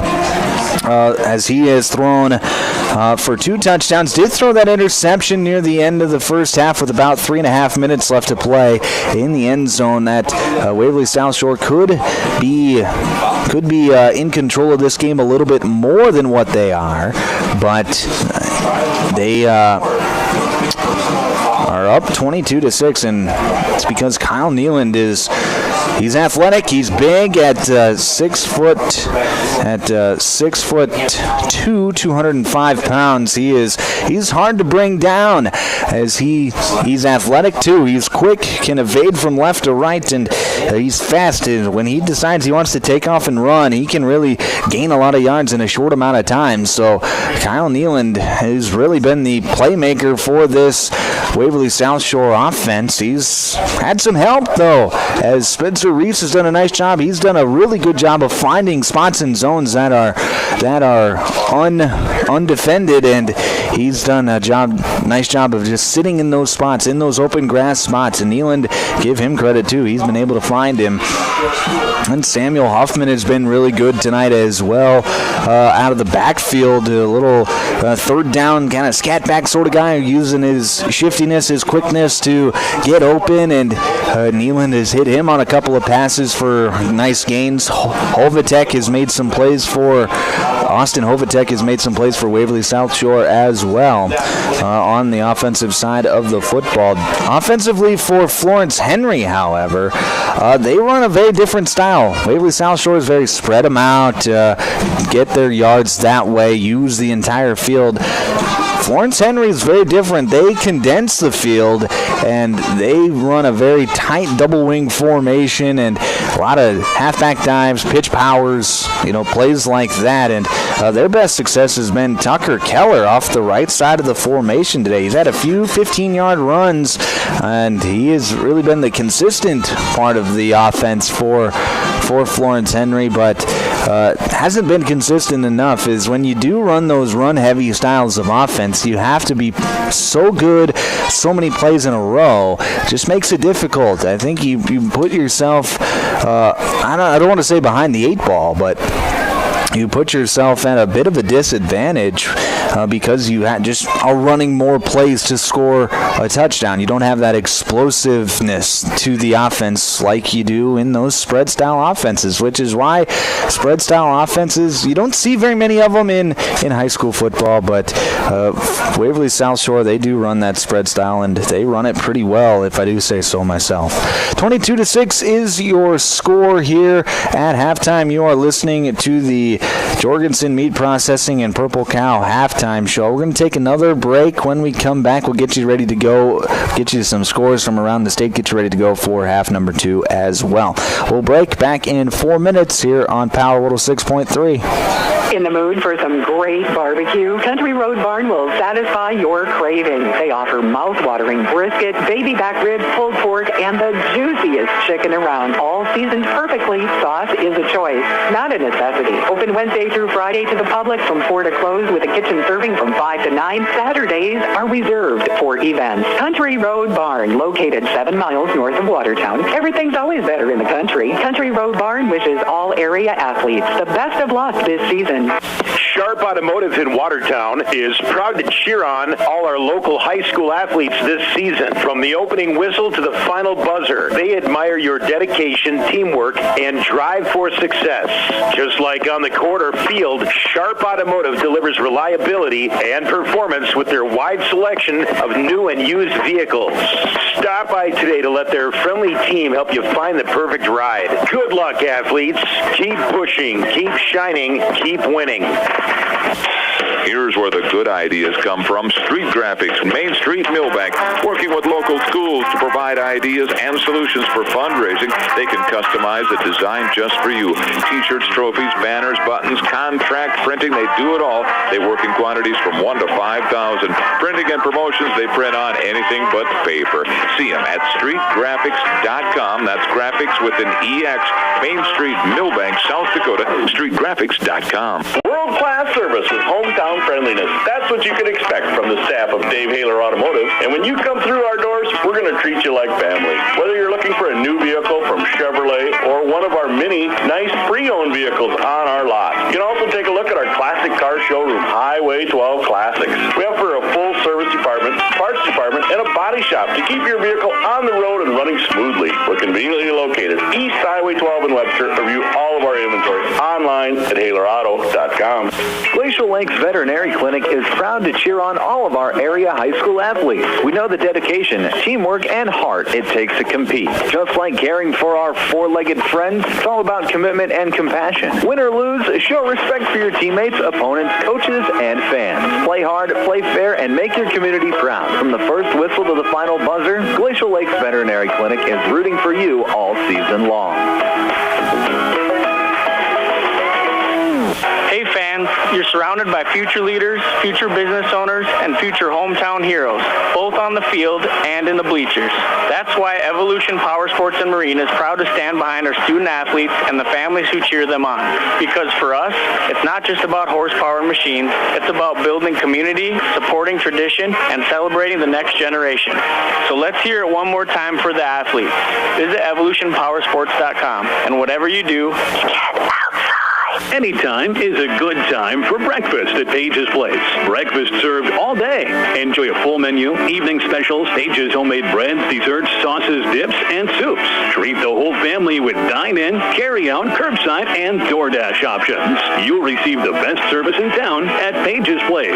Page and his staff proudly support youth sports and wish all area athletes a successful season. Visit Page's Place Cafe and Grill across from McKinley Park in Watertown or follow on Facebook. From Friday Night Lights to packed gyms and roaring crowds, high school sports brings our community together in the best way. At Riddle's Glass in Watertown, they're proud to support all our area schools, athletes, and coaches. Your hard work, dedication, and teamwork inspire us every day. Whether you're chasing championships or simply playing for the love of the game, we're cheering you on. Here's to a season filled with sportsmanship, effort, and hometown pride. Riddle's Glass in Watertown, a proud supporter of our area athletes.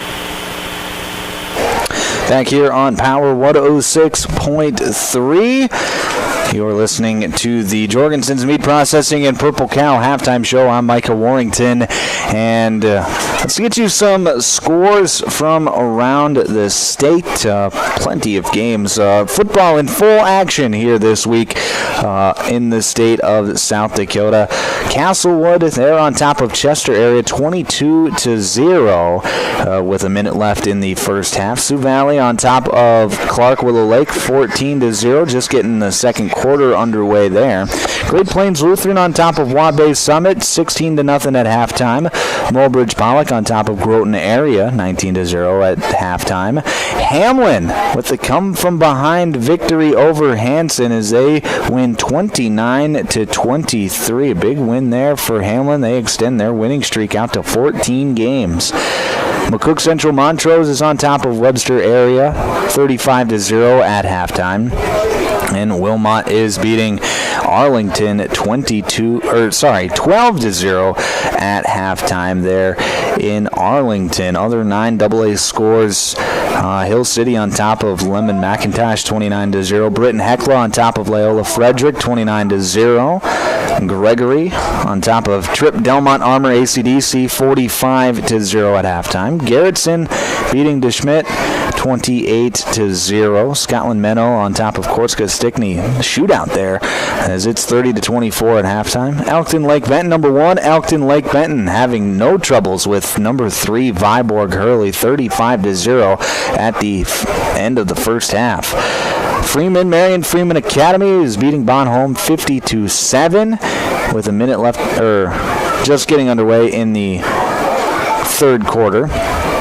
Parkston on top of Stanley County 8-0, just getting underway in that game, still in the first quarter. So those are your look at your scores from around the state here on Power 106.3, and it is ready for I think it's time for the second half here from Waverly as Florence Henry is ready for kickoff, it looks like. Thank you for tuning in to the Jorgensen's Meat Processing and Purple Cow halftime show. Less than 10 seconds left before I start the clock again. It'll be Florence Henry to kick off to start this second half. Dawson Lanchin to kick off for the Falcons. Back to return will be Sam Huffman and Austin Hovatek.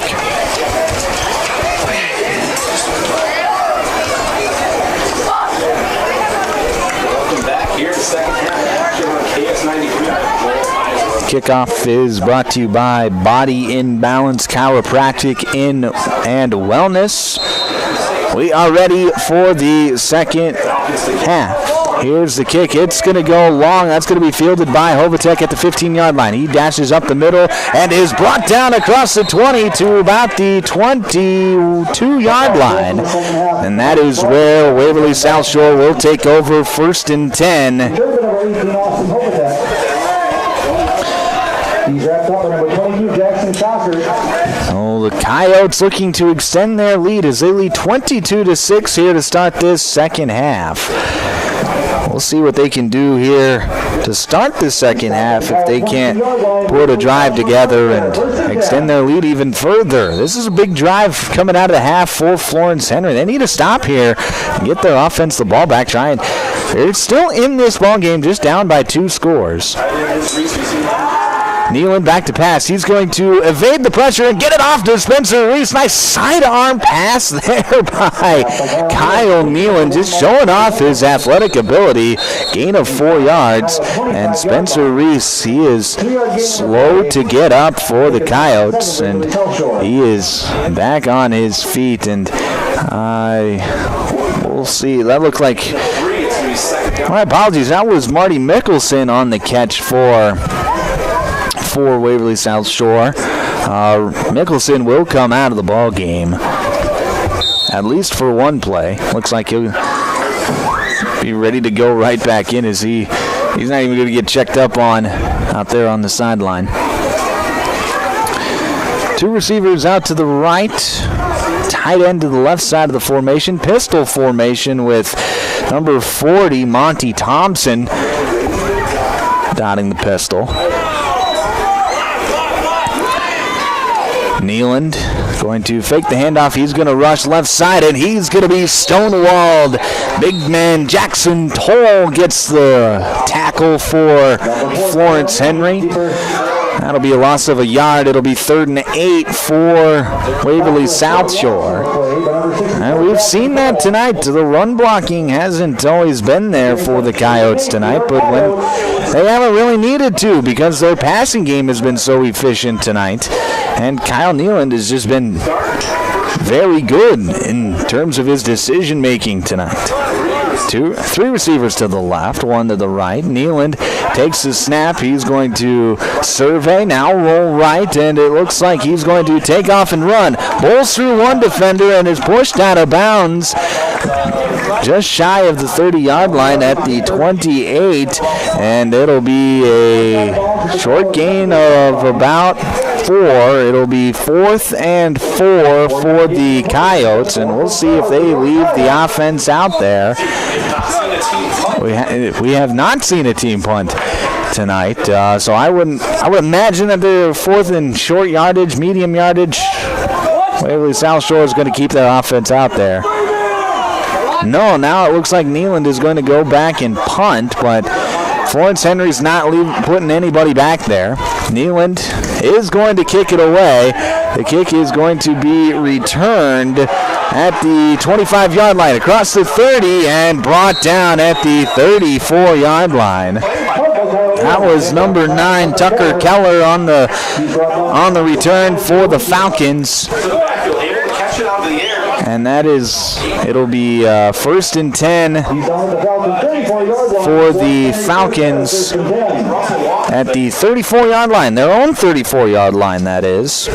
This third quarter brought to you by Westside Implement. Thank you to Westside Implement for being our third quarter sponsor here tonight.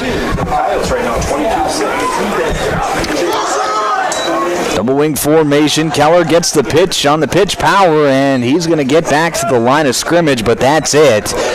No gain on the play.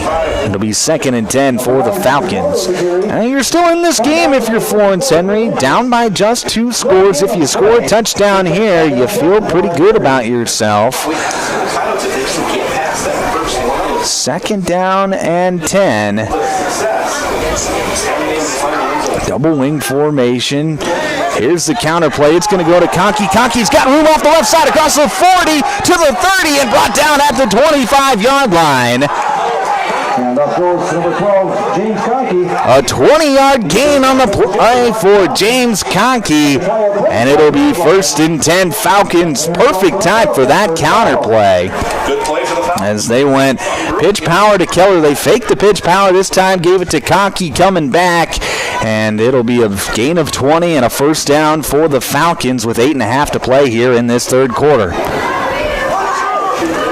Handoff's going to go to Lavacek up the middle, and Lavacek is going to be brought down after another short gain. He just hasn't had much running room up the middle today. 2-yard gain on the play. It'll be 2nd down and 8. It'll make it 2nd and 8 for Henry. Just hasn't had much running room, and it's that 5-man defensive front for Waverly South Shore, just putting 5 big boys up there, just not a whole lot of room to work with. Back to pass, that's Lynchen. He fires over the right side, incomplete, intended for the tight end Carson Kelly. Kelly had a step on his man, and if he was able to complete that pass, Kelly could have turned that up the corner and maybe gotten big yards, but instead it falls incomplete, and it'll be 3rd down and 8 for the Falcons. Just under 8 to play here in this third quarter.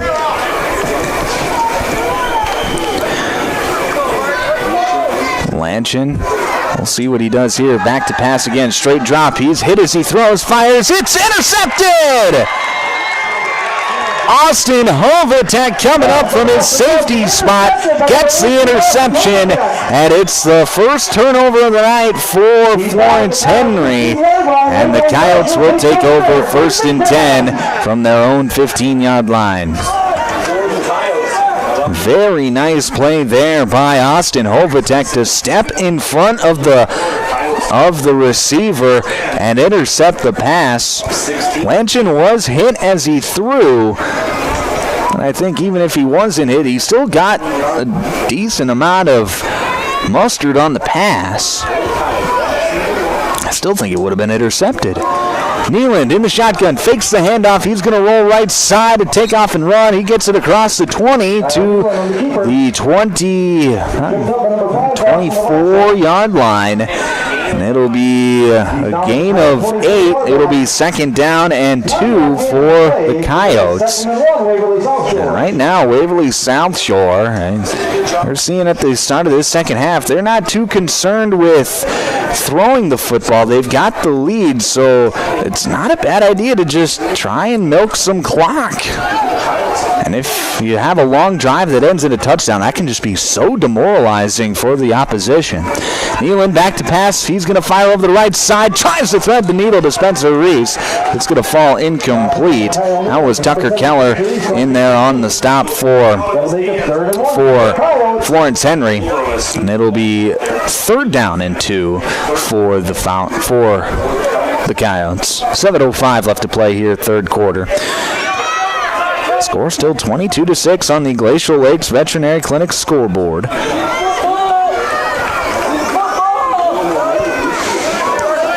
Two receivers are going to be out to the right. Make it 3 receivers as Huffman gets out there late. It'll be Tacker on the right hip of Nealand. Nealand takes a snap, hands it off to Tacker. Tacker up the left side. He's got enough for the 1st down across the 25 to the 30.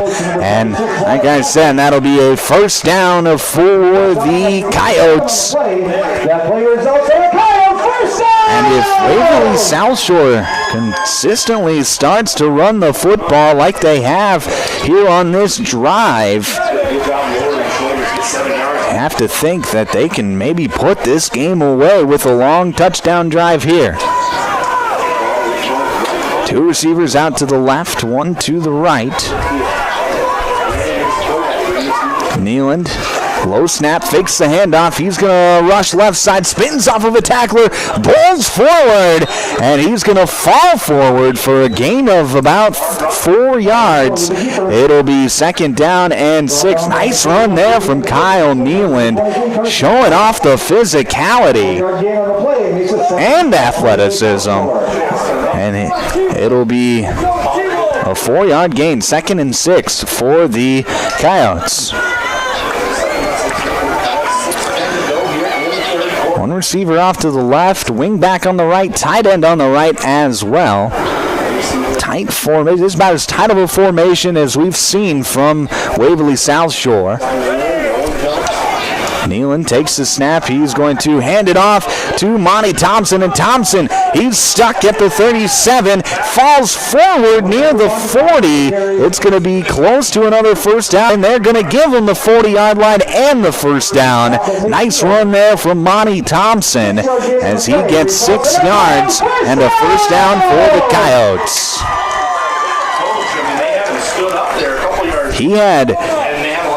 That was a really nice run by Thompson. He was hit about 3 yards shy of the 1st down, and he was able to keep those legs moving and fall forward for exactly the yard to gain. And it's going to move the sticks. Pistol formation for the Coyotes. 1 receiver to the left. Handoff is going to go to Huffman. He's got it off the left side, bounces outside at the 35, and he's going to be spun down at the 34-yard line. A gain of 6 for Sam Huffman, and it'll be a 2nd and 4 for the Coyotes. Another nice run there, and right now that Waverly South Shore offensive line is getting a big push, creating some massive holes, and they are running the football, and even more importantly, running the clock. 2 receivers out to the left. tight end on the right side of the formation. It'll be Tacker and Huffman in the backfield with Nealon.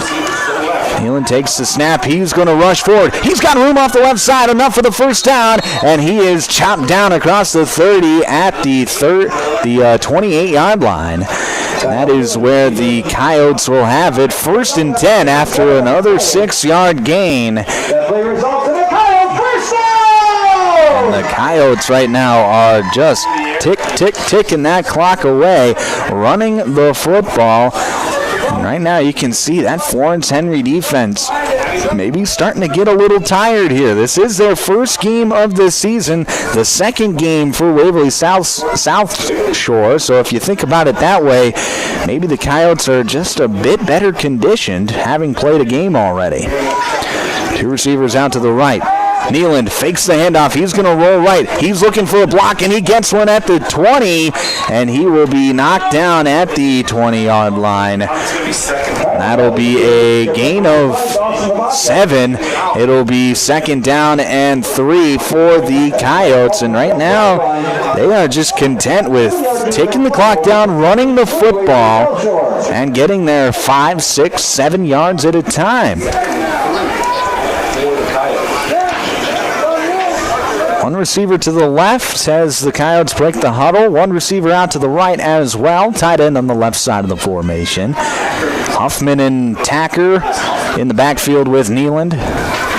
Nealon takes the snap, hands it off to Tacker. Tacker hit at the line of scrimmage, and he will go down after, looks like no gain on the play. It'll be 3rd and 3 for the Coyotes. Nice job there by, look like, Adrian Fleesrand and maybe Bo Hemmingson in there as well for Florence Henry. Get that defensive stop. 2:45 left to play here, 3rd quarter. This has been a good long drive for the Coyotes. 3rd down and 3. It is, however, 2-down territory. 2 receivers out to the right. It'll be Thompson in the backfield. Here's the pass towards the left side. That's going to fall incomplete. Intended for Spencer Reese. That'll bring up 4th down for the Coyotes. So a big play here for Florence Henry coming up. They need to get off the field, get the ball back to their offense. And they're going to keep Monty Thompson out there for Waverly South Shore. And if you're Florence Henry right now, I think you got to be looking past, because that's what the Coyotes have really defaulted to here tonight on these big down and distances. 2 receivers to the left, 1 to the right. Nealon back to pass. He's going to roll right. He's got room in front of him. He's got a man in the end zone, but it's overthrown. Spencer Reese was wide open in the end zone for what would have been a touchdown, but Nealon, throwing on the run, just overthrows it. We do, however, have a flag down in the backfield. That's going to be a holding penalty on a Waverly South Shore. I would imagine the Falcons are going to decline the penalty, take the turnover on downs. That is what they are going to do. So it'll be 1st and 10 Falcons from their own 20-yard line. So this is a big opportunity for the Falcons offense. 2:24 left to play here in this fast-moving 3rd quarter. It is, this is a gotta-have-it situation for the Falcons, in my opinion. I think with just how effectively Waverly South Shore ran the football on that last drive, feels like the Falcons need to score on this possession. They're going to come out in some spread formations of their own, and that's going to force the Coyotes to call a timeout. Tommy Whitley, not liking what he sees, calls a timeout. This timeout brought to you by Active Heating. We'll break with them back in 30 seconds on Power 106.3. Sioux Valley Co-op is proud to support all area athletes. Whether you're heading to the game or celebrating a win, fuel up with gas, hot stuff pizza, snacks, and more. Earn points that never expire for gas and car washes. Plus, enjoy extra savings with our Pizza Club and Premium Perks card rewards. Sioux Valley Co-op is committed to our community and its athletes. Best of luck in your games. Sioux Valley Co-op is cheering you on every step of the way. Back here on Power 106.3, that last timeout brought to you by Active Heating. And reason for that timeout, called by Waverly South Shore. Florence Henry came out in a spread formation. They were looking in the shotgun. They were looking to throw the football and spread it across the yard, but something that they have not shown here in the game tonight. They ran it a little bit last year with the spread formation. We'll see what they come out in after the timeout. Looks like they're going to come back to the classic double wing that they've been running all night long, so maybe just a bluff move by Florence Henry. Lavacek's going to get the carry up the middle, and another short 2-yard gain for Lavacek. And it'll be 2nd down and 8 for the Falcons. We'll see what Florence Henry comes out at. They showed that spread formation, so now they've got me curious whether or not they're going to go back to it or not. They didn't even run a play from it, but I just want to see what they would potentially do, and now it looks like they are going to go spread. Trips to the left, one receiver out to the right. James Cockey on the left hip of Lanchkin. Lanchkin going to take off and run, and he is going to sprint out of bounds at the 27-yard line, just shy of the first down marker by a couple of yards. So it'll be 3rd and 2 for Florence Henry. Nice decision there by Lanchkin to take off and run, using his athletic ability. And right now, Florence Henry, they want to go hurry up. Down by 2 scores. They know that time is not on their side. I know it's just the third quarter, but only a minute 45 left to play here in this third quarter. Lanchin back to pass, steps up in the pocket, and he's going to be brought down at the 25-yard line. That's Garrett Tacker and Spencer Reeves in there on the stop for Waverly South Shore. And it'll be 4th down and 5 for the Falcons. And it looks like Florence Henry wants to keep that offense out there.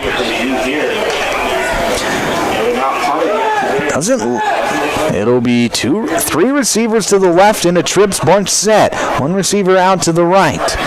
Lanchin back to pass. He's got Cockey on the wheel route, and Cockey can't haul it in. He had plenty of yards for the first down, but he can't corral the football, and it'll be a turnover on downs. Ball goes back to the Coyotes with 1:07 left to play here in the third quarter. Score remains 22-6 on the Glacial Lakes Veterinary Clinic scoreboard. A big missed opportunity, big miscue there by Florence Henry, as they set the Coyotes up with a short field after the turnover on downs. It'll be 1 receiver on either side of the formation. A couple of running backs on either hip of Nealon. Nealon going to hand it off to running back Wyatt Tacker, but he is met in the backfield. Big number 99, Traylon Sumner. Adrian Fleesrand in there as well. Loss of a yard. It'll be 2nd down and 11 for the Coyotes. Can't say enough about the Falcon defense here in the third quarter. 1 receiver on either side of the formation. Tight end on the left side of the formation. It'll be Sam Huffman and Monty Thompson in the backfield with Nealon. Nealon takes the snap, fakes the handoff. He's going to roll right. Now he's going to fire. He's got him in, and that's going to be complete on the sideline. Austin Hovatek with another catch. And that'll be a big gain up this right sideline as he's knocked out of bounds at about the 6-yard line. So it'll be 1st and goal from the 7 is what they're going to mark it as. 24 seconds left to play here in this third quarter, and the Coyotes are looking to extend their lead even further. Already up 22-6. Shotgun once again for the Coyotes. Handoff is going to go to Tacker. Tacker bouncing off would-be tacklers, and then he's finally brought down. That's going to be Traylon Sumner in there as well. Dawson Lanchin in there for... And they're going to for the Falcons, and that is going to bring us to the end of the third quarter. 22-6 your score at the end of 3. We enter the fourth. One final quarter left to play here in regulation. We'll break back in a minute here on Power 106.3. If you're looking for the best steaks or brats for your grill, the best bacon you can imagine for breakfast, the best snack sticks or jerky, and the best custom beef, pork, or wild game processing, then you need to check out Jorgensen Meat. Once you've tried their fine products, you'll know why their business has been in operation and expanding since 1989. Jorgensen Meat Processing and the Purple Cow in Wabe wishes all high school athletes best of luck in tonight's game. The MacDon FD2 Flex Draper's clear-cut, high-speed cutting system delivers just that. Clean cutting at up to 30% faster speeds. Helping you get there is MacDon's improved knife drive with more power and new knife section geometry featuring 25% more cutting surface. And the new plug-free knife guards resist plugging even in the nastiest conditions. We've got it. Come see us at Westside Implement, Clark, South Dakota, and get more with the FD2 Flex Draper. Back here on Power 106.3, start of the fourth quarter. This fourth quarter is brought to you by our friends at Custom Fabricators. Thank you to Custom Fabricators for being our fourth quarter sponsor here this evening. Second down and 5 for Waverly South Shore. Goal to go, and they have a very unique quads formation on the left. Single receiver out to the right. Kyle Nealand empty in the backfield. He's going to take the snap, roll left, and he is going to be brought down. Traylon Sumner gets the stop. Beautiful play there by Traylon Sumner, as it was a sprint left play for the Coyotes, and Nealand ran into the outstretched arms of the 5'11", 240-pound senior. Loss of 5. It'll be third down and goal from the 10 for the Coyotes. And right now, the Coyotes are happy to keep that clock running. They're going to, I would imagine they'll pass here on third and long, but they want to keep the ball in play. Nealand back to pass, evades one tackler. Now he's going to be brought down. That's going to be big number 70, Josiah Soderberg-Nowick, and that is going to be a sack. Loss of a couple yards, so that'll bring up fourth down and goal for the Coyotes. They got to throw it into the end zone now on fourth down. So another huge opportunity for the Florence Henry defense. If they can get a stop here, keep Waverly South Shore out of the end zone, they're going to give their offense a chance here in this fourth quarter. Nealand takes the snap. He's going to go down again!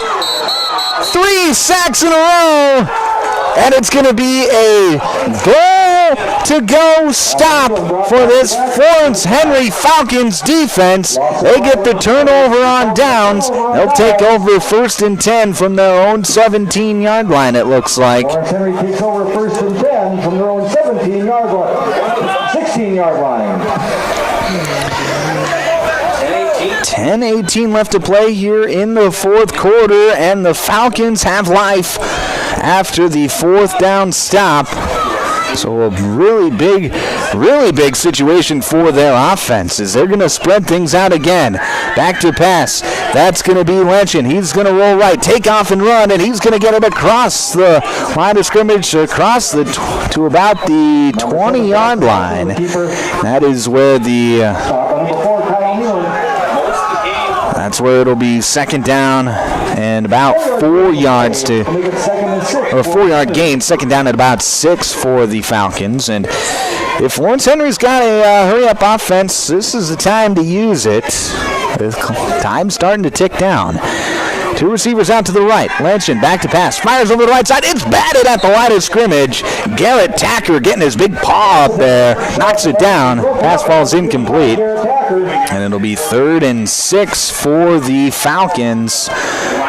You'd imagine they haven't punted all night long. I can't imagine they'd do it now if they do get to a 4th down situation. But on this 3rd down, you got to be able to find something, find a play that moves the sticks.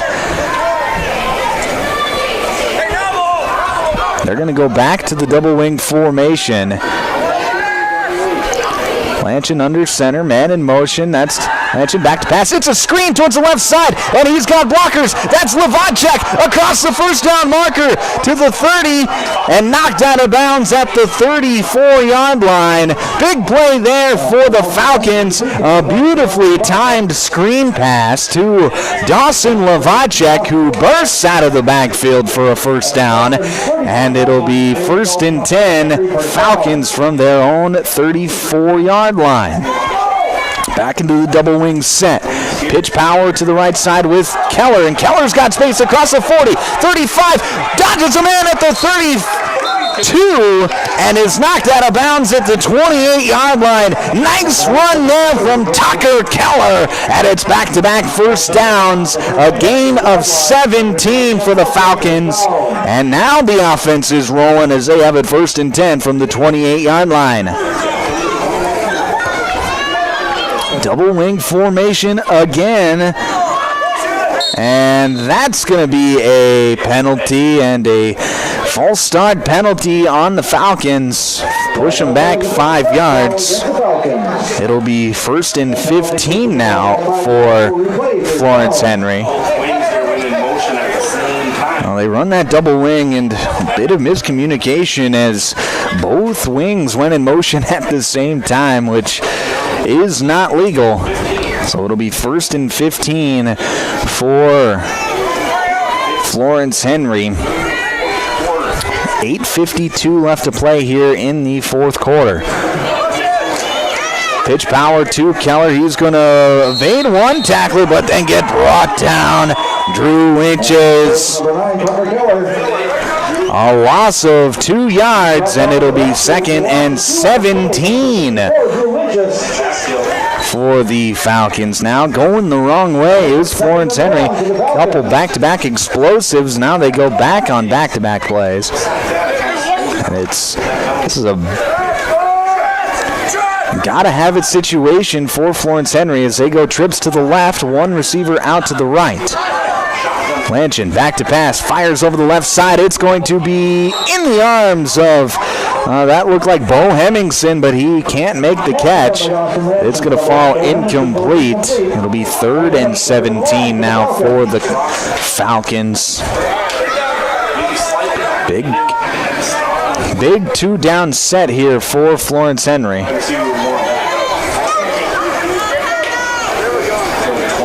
8:08 left to play here in regulation. 4 minutes have passed here in this 4th quarter. Trips formation out to the left. Tucker Keller, one-on-one on this right side of the formation. Lanchin, back to pass, steps up in the pocket, fires deep down the left side. He's got a man, it is caught! Carson Kelly, touchdown! Carson Kelly one-on-one on the outside. Lanchin threw it up, gave him a chance. It was a beautifully thrown football, and Carson Kelly climbs the ladder, makes the catch in the end zone, and it's 6 for the Falcons. And now we have a big 2-point conversion to get it down to a 1-score game. 22-12 your score. Lanchin backs to pass, fires over the right side. It is incomplete. Intended for Carson Kelly in this right side of the end zone, but the Falcons get the touchdown they needed. It's 22-12 on the Glacier Lakes Veterinary Clinic scoreboard. 7:58 left to play here, 4th quarter. We'll break back in 30 seconds here on Power 106.3. Automatic Transmission and Gear, they keep your vehicle's playbook running smoothly. Just like a star quarterback who knows how to shift gears under pressure, their expert team ensures your transmission and driveline perform at peak efficiency. Whether it's a quick fix or a full rebuild, they'll have you back on the road, executing every drive flawlessly with precision and power behind every move. They're your go-to team for keeping your vehicle in the game. Drive strong with Automatic Transmission and Gear. Back here on Power 106.3, the Dawson Lanchin touchdown pass to Carson Kelly from about 27 yards out. Makes it 22-12 in favor of Waverly South Shore. A big play there. Still down by 2 scores is Florence Henry, so they got to find a way to steal a possession here. And I wouldn't be surprised to see Dawson Lanchin, who is the place kicker for this Falcons team, to maybe go with a squib onside sort of kick. And I think that's what Waverly South Shore is expecting as well.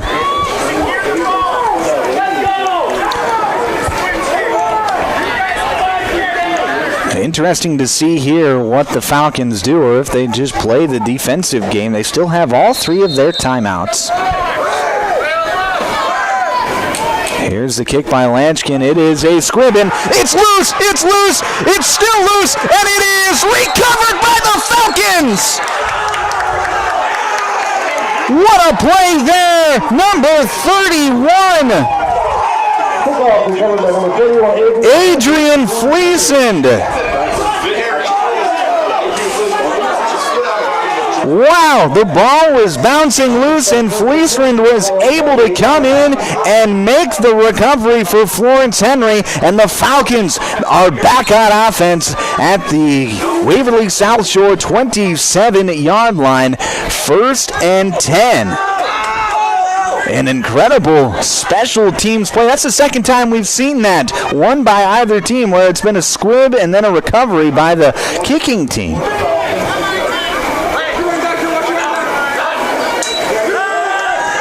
Back to pass, it's Lanchkin, and he is going to be bottled up and sacked. Spencer Reese collapsing the pocket. Garrett Tacker in there as well. A loss of 5 yards, and it'll be 2nd and 15. Big play there for Waverly South Shore. So they gotta keep Florence Henry out of the end zone here. Only up by 10. A touchdown would make it a 1-score game, obviously. But 7:20 left to play here in the 4th quarter. Trips formation out to the left, single receiver to the right. Back to pass is Lanchkin. He steps up in the pocket, now evades the pocket left side. He's going to take off and run, and he is going to be hit hard at the 27-yard line. Gets back to the original line of scrimmage, gain of 5. It'll be 3rd and 10 for Florence Henry. This clock now under 7 minutes to play at 6:52. Drew Winchus in there on the stop for Waverly South Shore.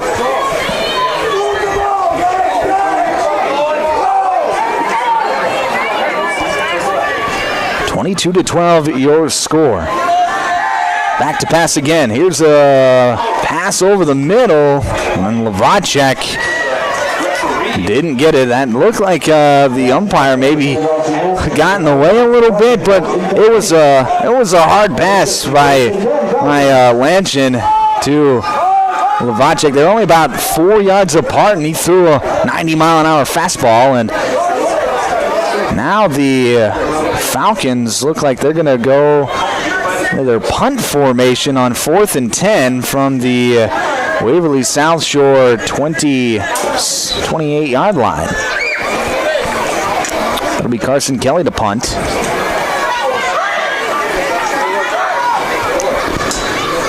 Kelly is going to boot it away, and that is going to bounce, and nice checkup as it is going to get a little bit of backspin. 8-yard line. And it'll be marked down inside the 10 at about the 8-yard line. for Waverly South Shore. So a nice punt there from Carson Kelly. But the Coyotes, with 6:17 left to play here in regulation, have the football up by 2 scores. Well, this is a big opportunity for the Falcons defense. Again, I say big opportunity. This is a big moment, rather, as they just need to get another. They desperately need a 3-and-out. They do still have all 3 of their timeouts, does Florence Henry, but they don't want to use them on the defensive side if they can help it. Shotgun formation for Kyle Nealon. He's going to hand it off to the left side. That's Sam Huffman, and Huffman is going to be dropped for a loss of about 2 yards. So it'll be 2nd down and 12 for the Coyotes. Carson Kelly in there on the stop for Florence Henry. He's done a nice job defensively. Of course, has the touchdown catch for the Falcons as well.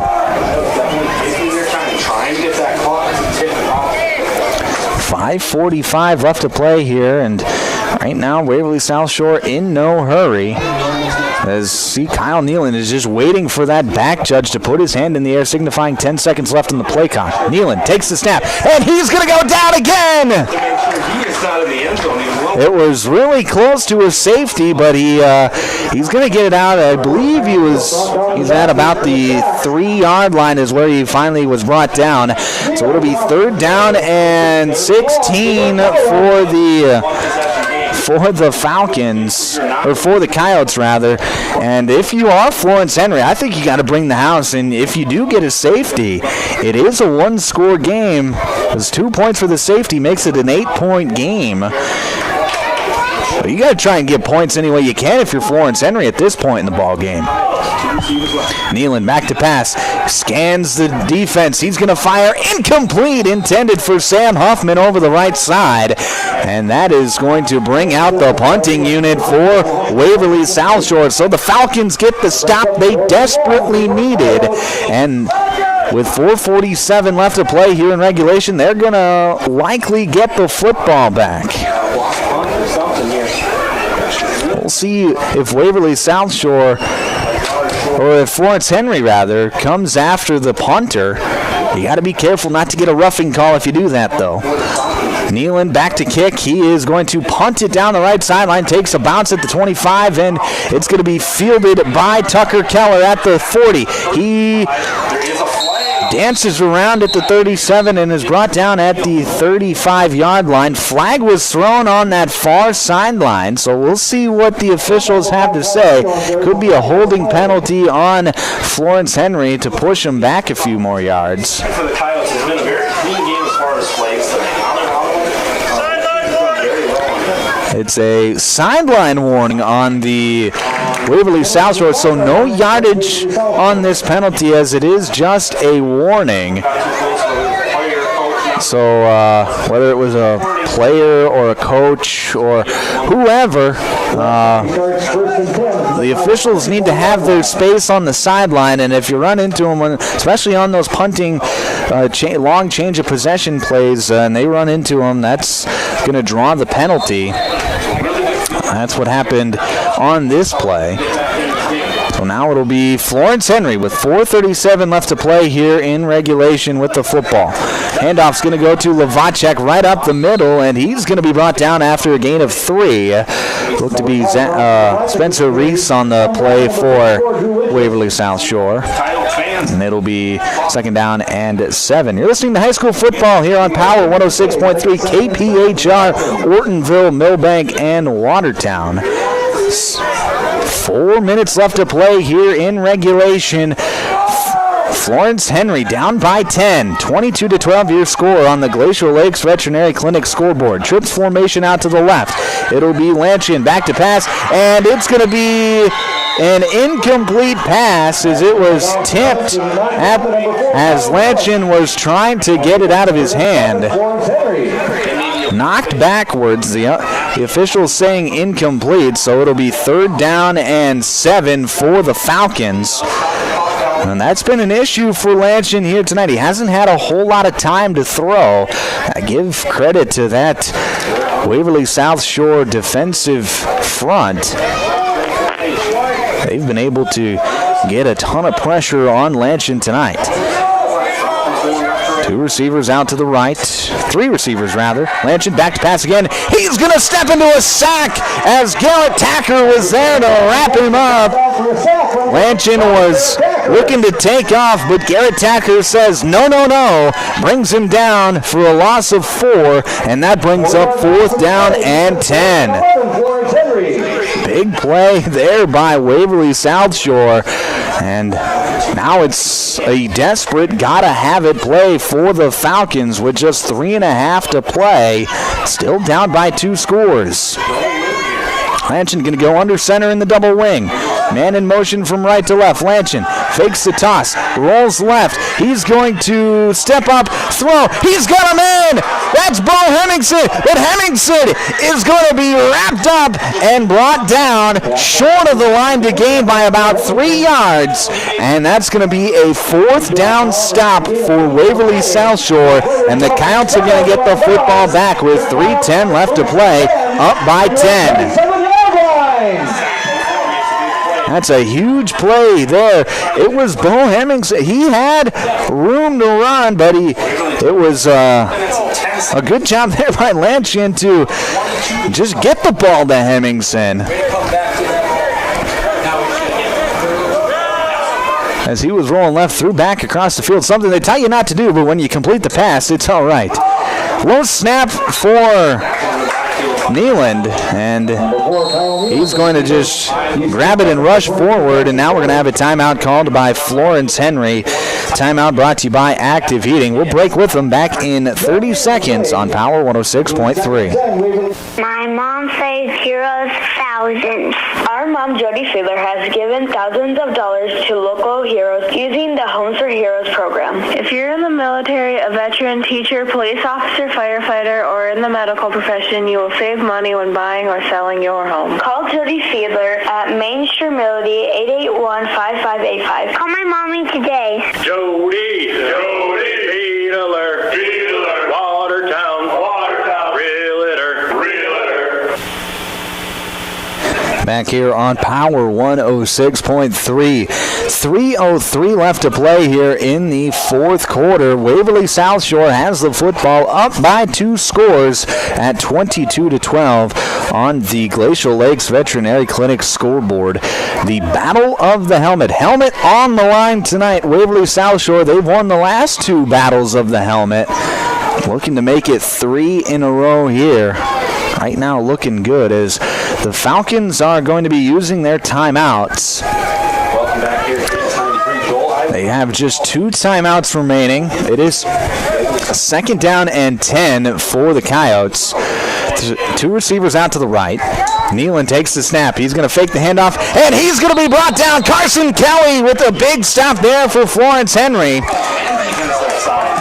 And we're going to have... It doesn't look like Florence Henry wants to use their one of their last 2 timeouts right now. It'll be 3rd and 16 for the Coyotes, and just a big play there from Carson Kelly coming in from his linebacker spots. 2 receivers out to the left and to the right. It'll be Wyatt Tacker in the backfield with Kyle Neeland, waiting for that back judge to put his arm in the air, just sitting there patiently waiting. The arm goes up, and now Neeland's ready to go. Here's the snap. Neeland back to pass, rolls right, fires over the right side. He's got him in, but it's dropped! It's off the hands of Marty Mickelson and incomplete, and that stops the clock, and that's going to force a punt as well. So Florence Henry is going to save their final 2 timeouts. 2:10 left to play here, 4th quarter. That was a huge 3 and out that the Falcons defense has got. Falcons defense has held Waverly South Shore scoreless here in this second half. They have been tremendous all half long. Neeland boots it away. That's going to angle towards the sideline and go out of bounds. We'll see where they mark it. I believe it'll be It'll be at around midfield. They're going to mark him out at the 40. It looks like the 37-yard line of Waverly South Shore. Now they're going to move it back right at midfield is where they're going to mark the football. So right at the 40-yard marker at the center field logo is where Florence Henry will take over 1st and 10. Lanchin back to pass, fires over the right side, incomplete. Pass intended for Tucker Keller. And that'll stop the clock with 2 minutes left to play. 2nd and 10, Falcons. So Florence Henry's got to score fast. They've got to score fast. Is 2 minutes left. They do have 2 timeouts.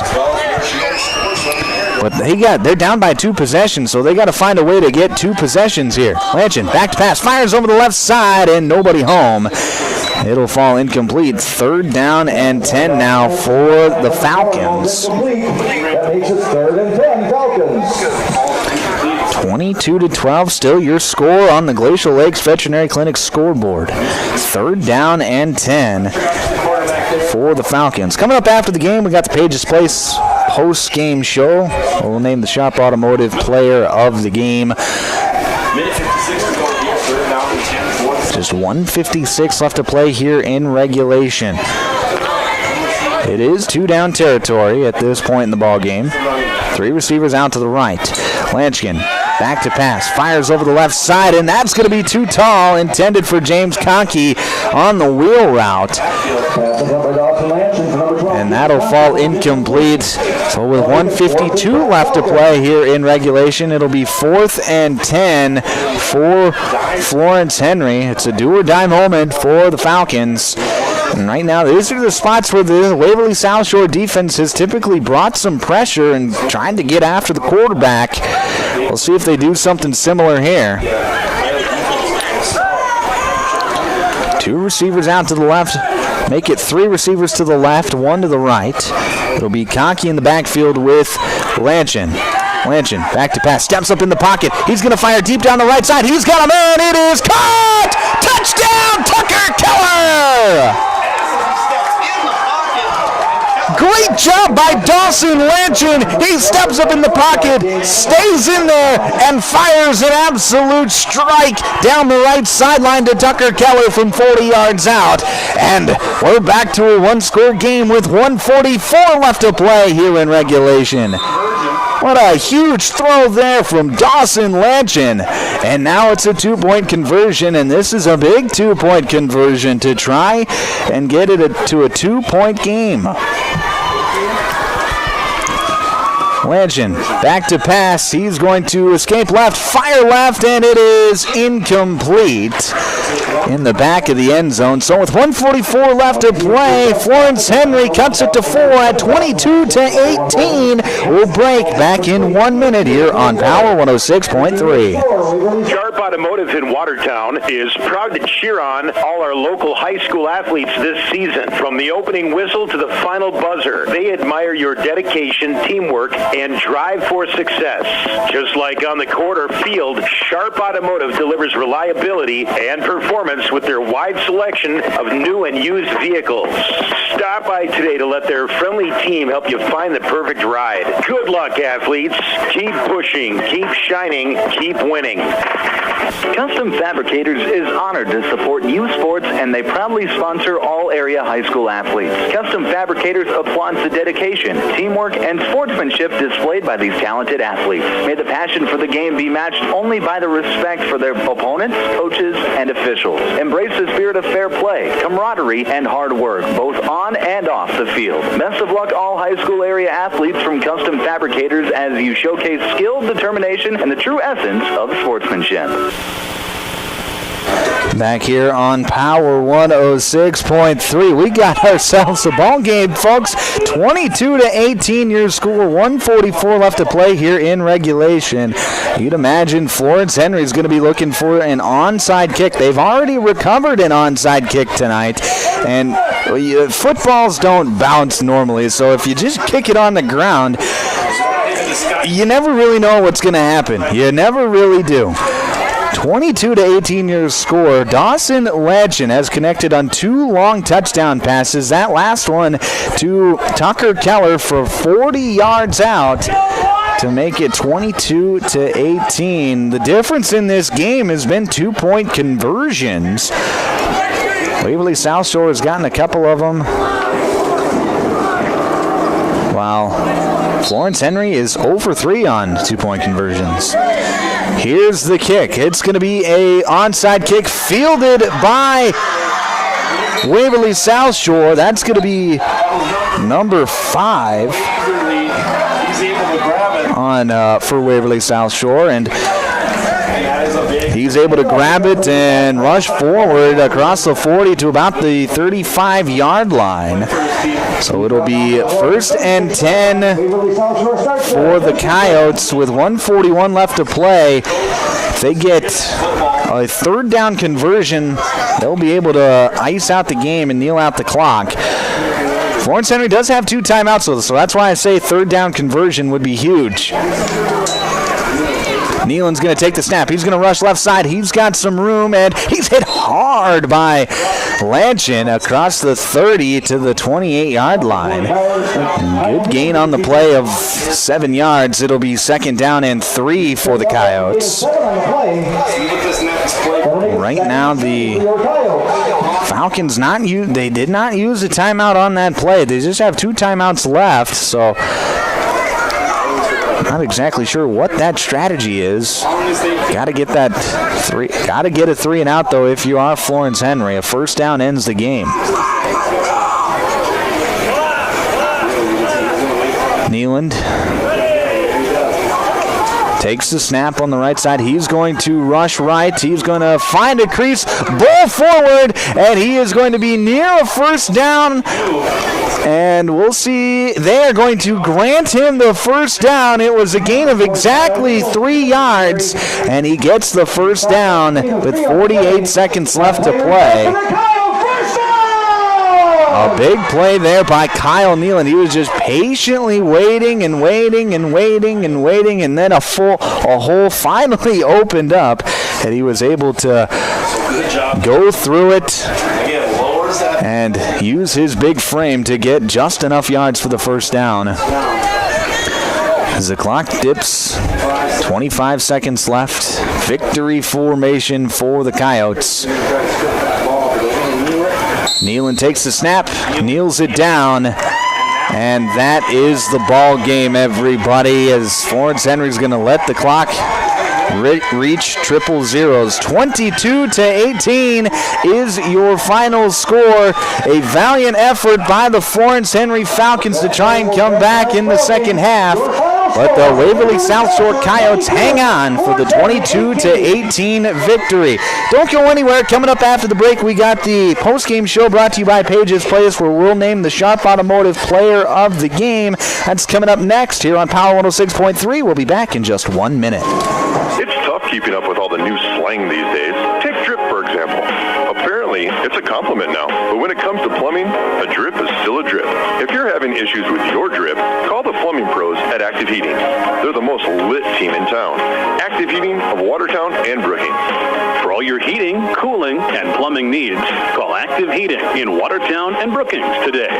Or book your appointment online at ActiveHeatingInc.com. Sharp Automotive in Watertown is proud to cheer on all our local high school athletes this season. From the opening whistle to the final buzzer, they admire your dedication, teamwork, and drive for success. Just like on the quarter field, Sharp Automotive delivers reliability and performance with their wide selection of new and used vehicles. Stop by today to let their friendly team help you find the perfect ride. Good luck, athletes. Keep pushing, keep shining, keep winning. Back here on Power 106.3. Final score from Waverly tonight. The Waverly South Shore Coyotes 22. The Florence Henry Falcons 18. The helmet stays in Waverly as the Coyotes win the battle for the helmet. Welcome in to the Pages Place postgame show. I'm Michael Warrington. Let's go through the scoring from this one. It started off with a touchdown for Florence Henry as they got out to an early 6-0 lead as as Dawson Lanchkin hit Dawson Lavacek from 8 yards out to make it 6-0.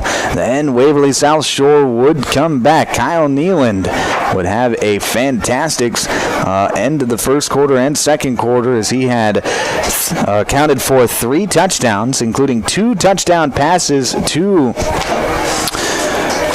Spencer Reese, one from 5 yards out and one from 13 yards out to make it 14-6, and then Kyle Nealon would get another touchdown run on a quarterback sneak to make it 22-6 at halftime. Second half, very entertaining as the Florence Henry Falcons tried to come back in that fourth quarter, as it was Dawson Lanchin who was really effective in the second half with the deep ball. Hit Carson Kelly from 27 yards out to make it 22-12. Then with 3 minutes left, would hit Tucker Keller from 40 yards out on fourth down to make it 22-18.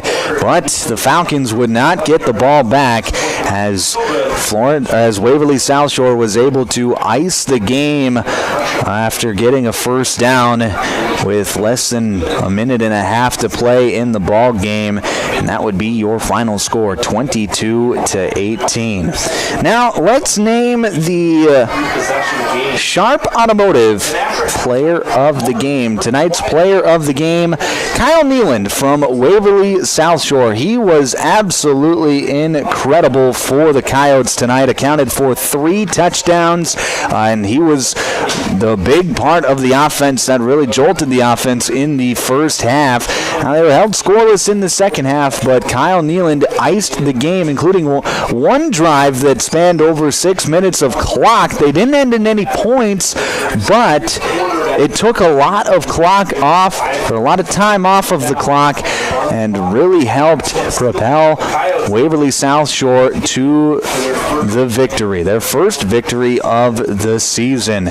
Coyotes move to 1-1 on the year, and Florence Henry, they fall to 0-1. But Kyle Nealand is going to be your Sharp Automotive Player of the Game. All right, want to thank a few sponsors before we get out of here. Want to thank Automatic Transmission and Gear, Active Heating, Body and Balance Chiropractic, Brian's Glass, Cornwell Drug, Country Road Barn, Street Graphics, Dave Haler Automotive, Glacial Lakes Veterinary Clinic, Evolution Power Sports, Page's Place, Cafe and Grill, Riddle's Glass, Sioux Valley Co-op, Jorgensen's Meat Processing and the Purple Cow, Westside Implement, Main Street Realty, Sharp Automotive, Custom Fabricators, Waverly South Shore School, Midwest Bank of Florence, Auto Value in Watertown, and the Henry School District. Thank you for being sponsors of this evening's football game. I want to thank Ron back in the studio for being our board op tonight. Thank you very much. Without him, this wouldn't be possible. Did a great job, as always did Ron. And I want to thank you listeners for tuning in. Thank you for tuning in. You guys are why we do it, so thank you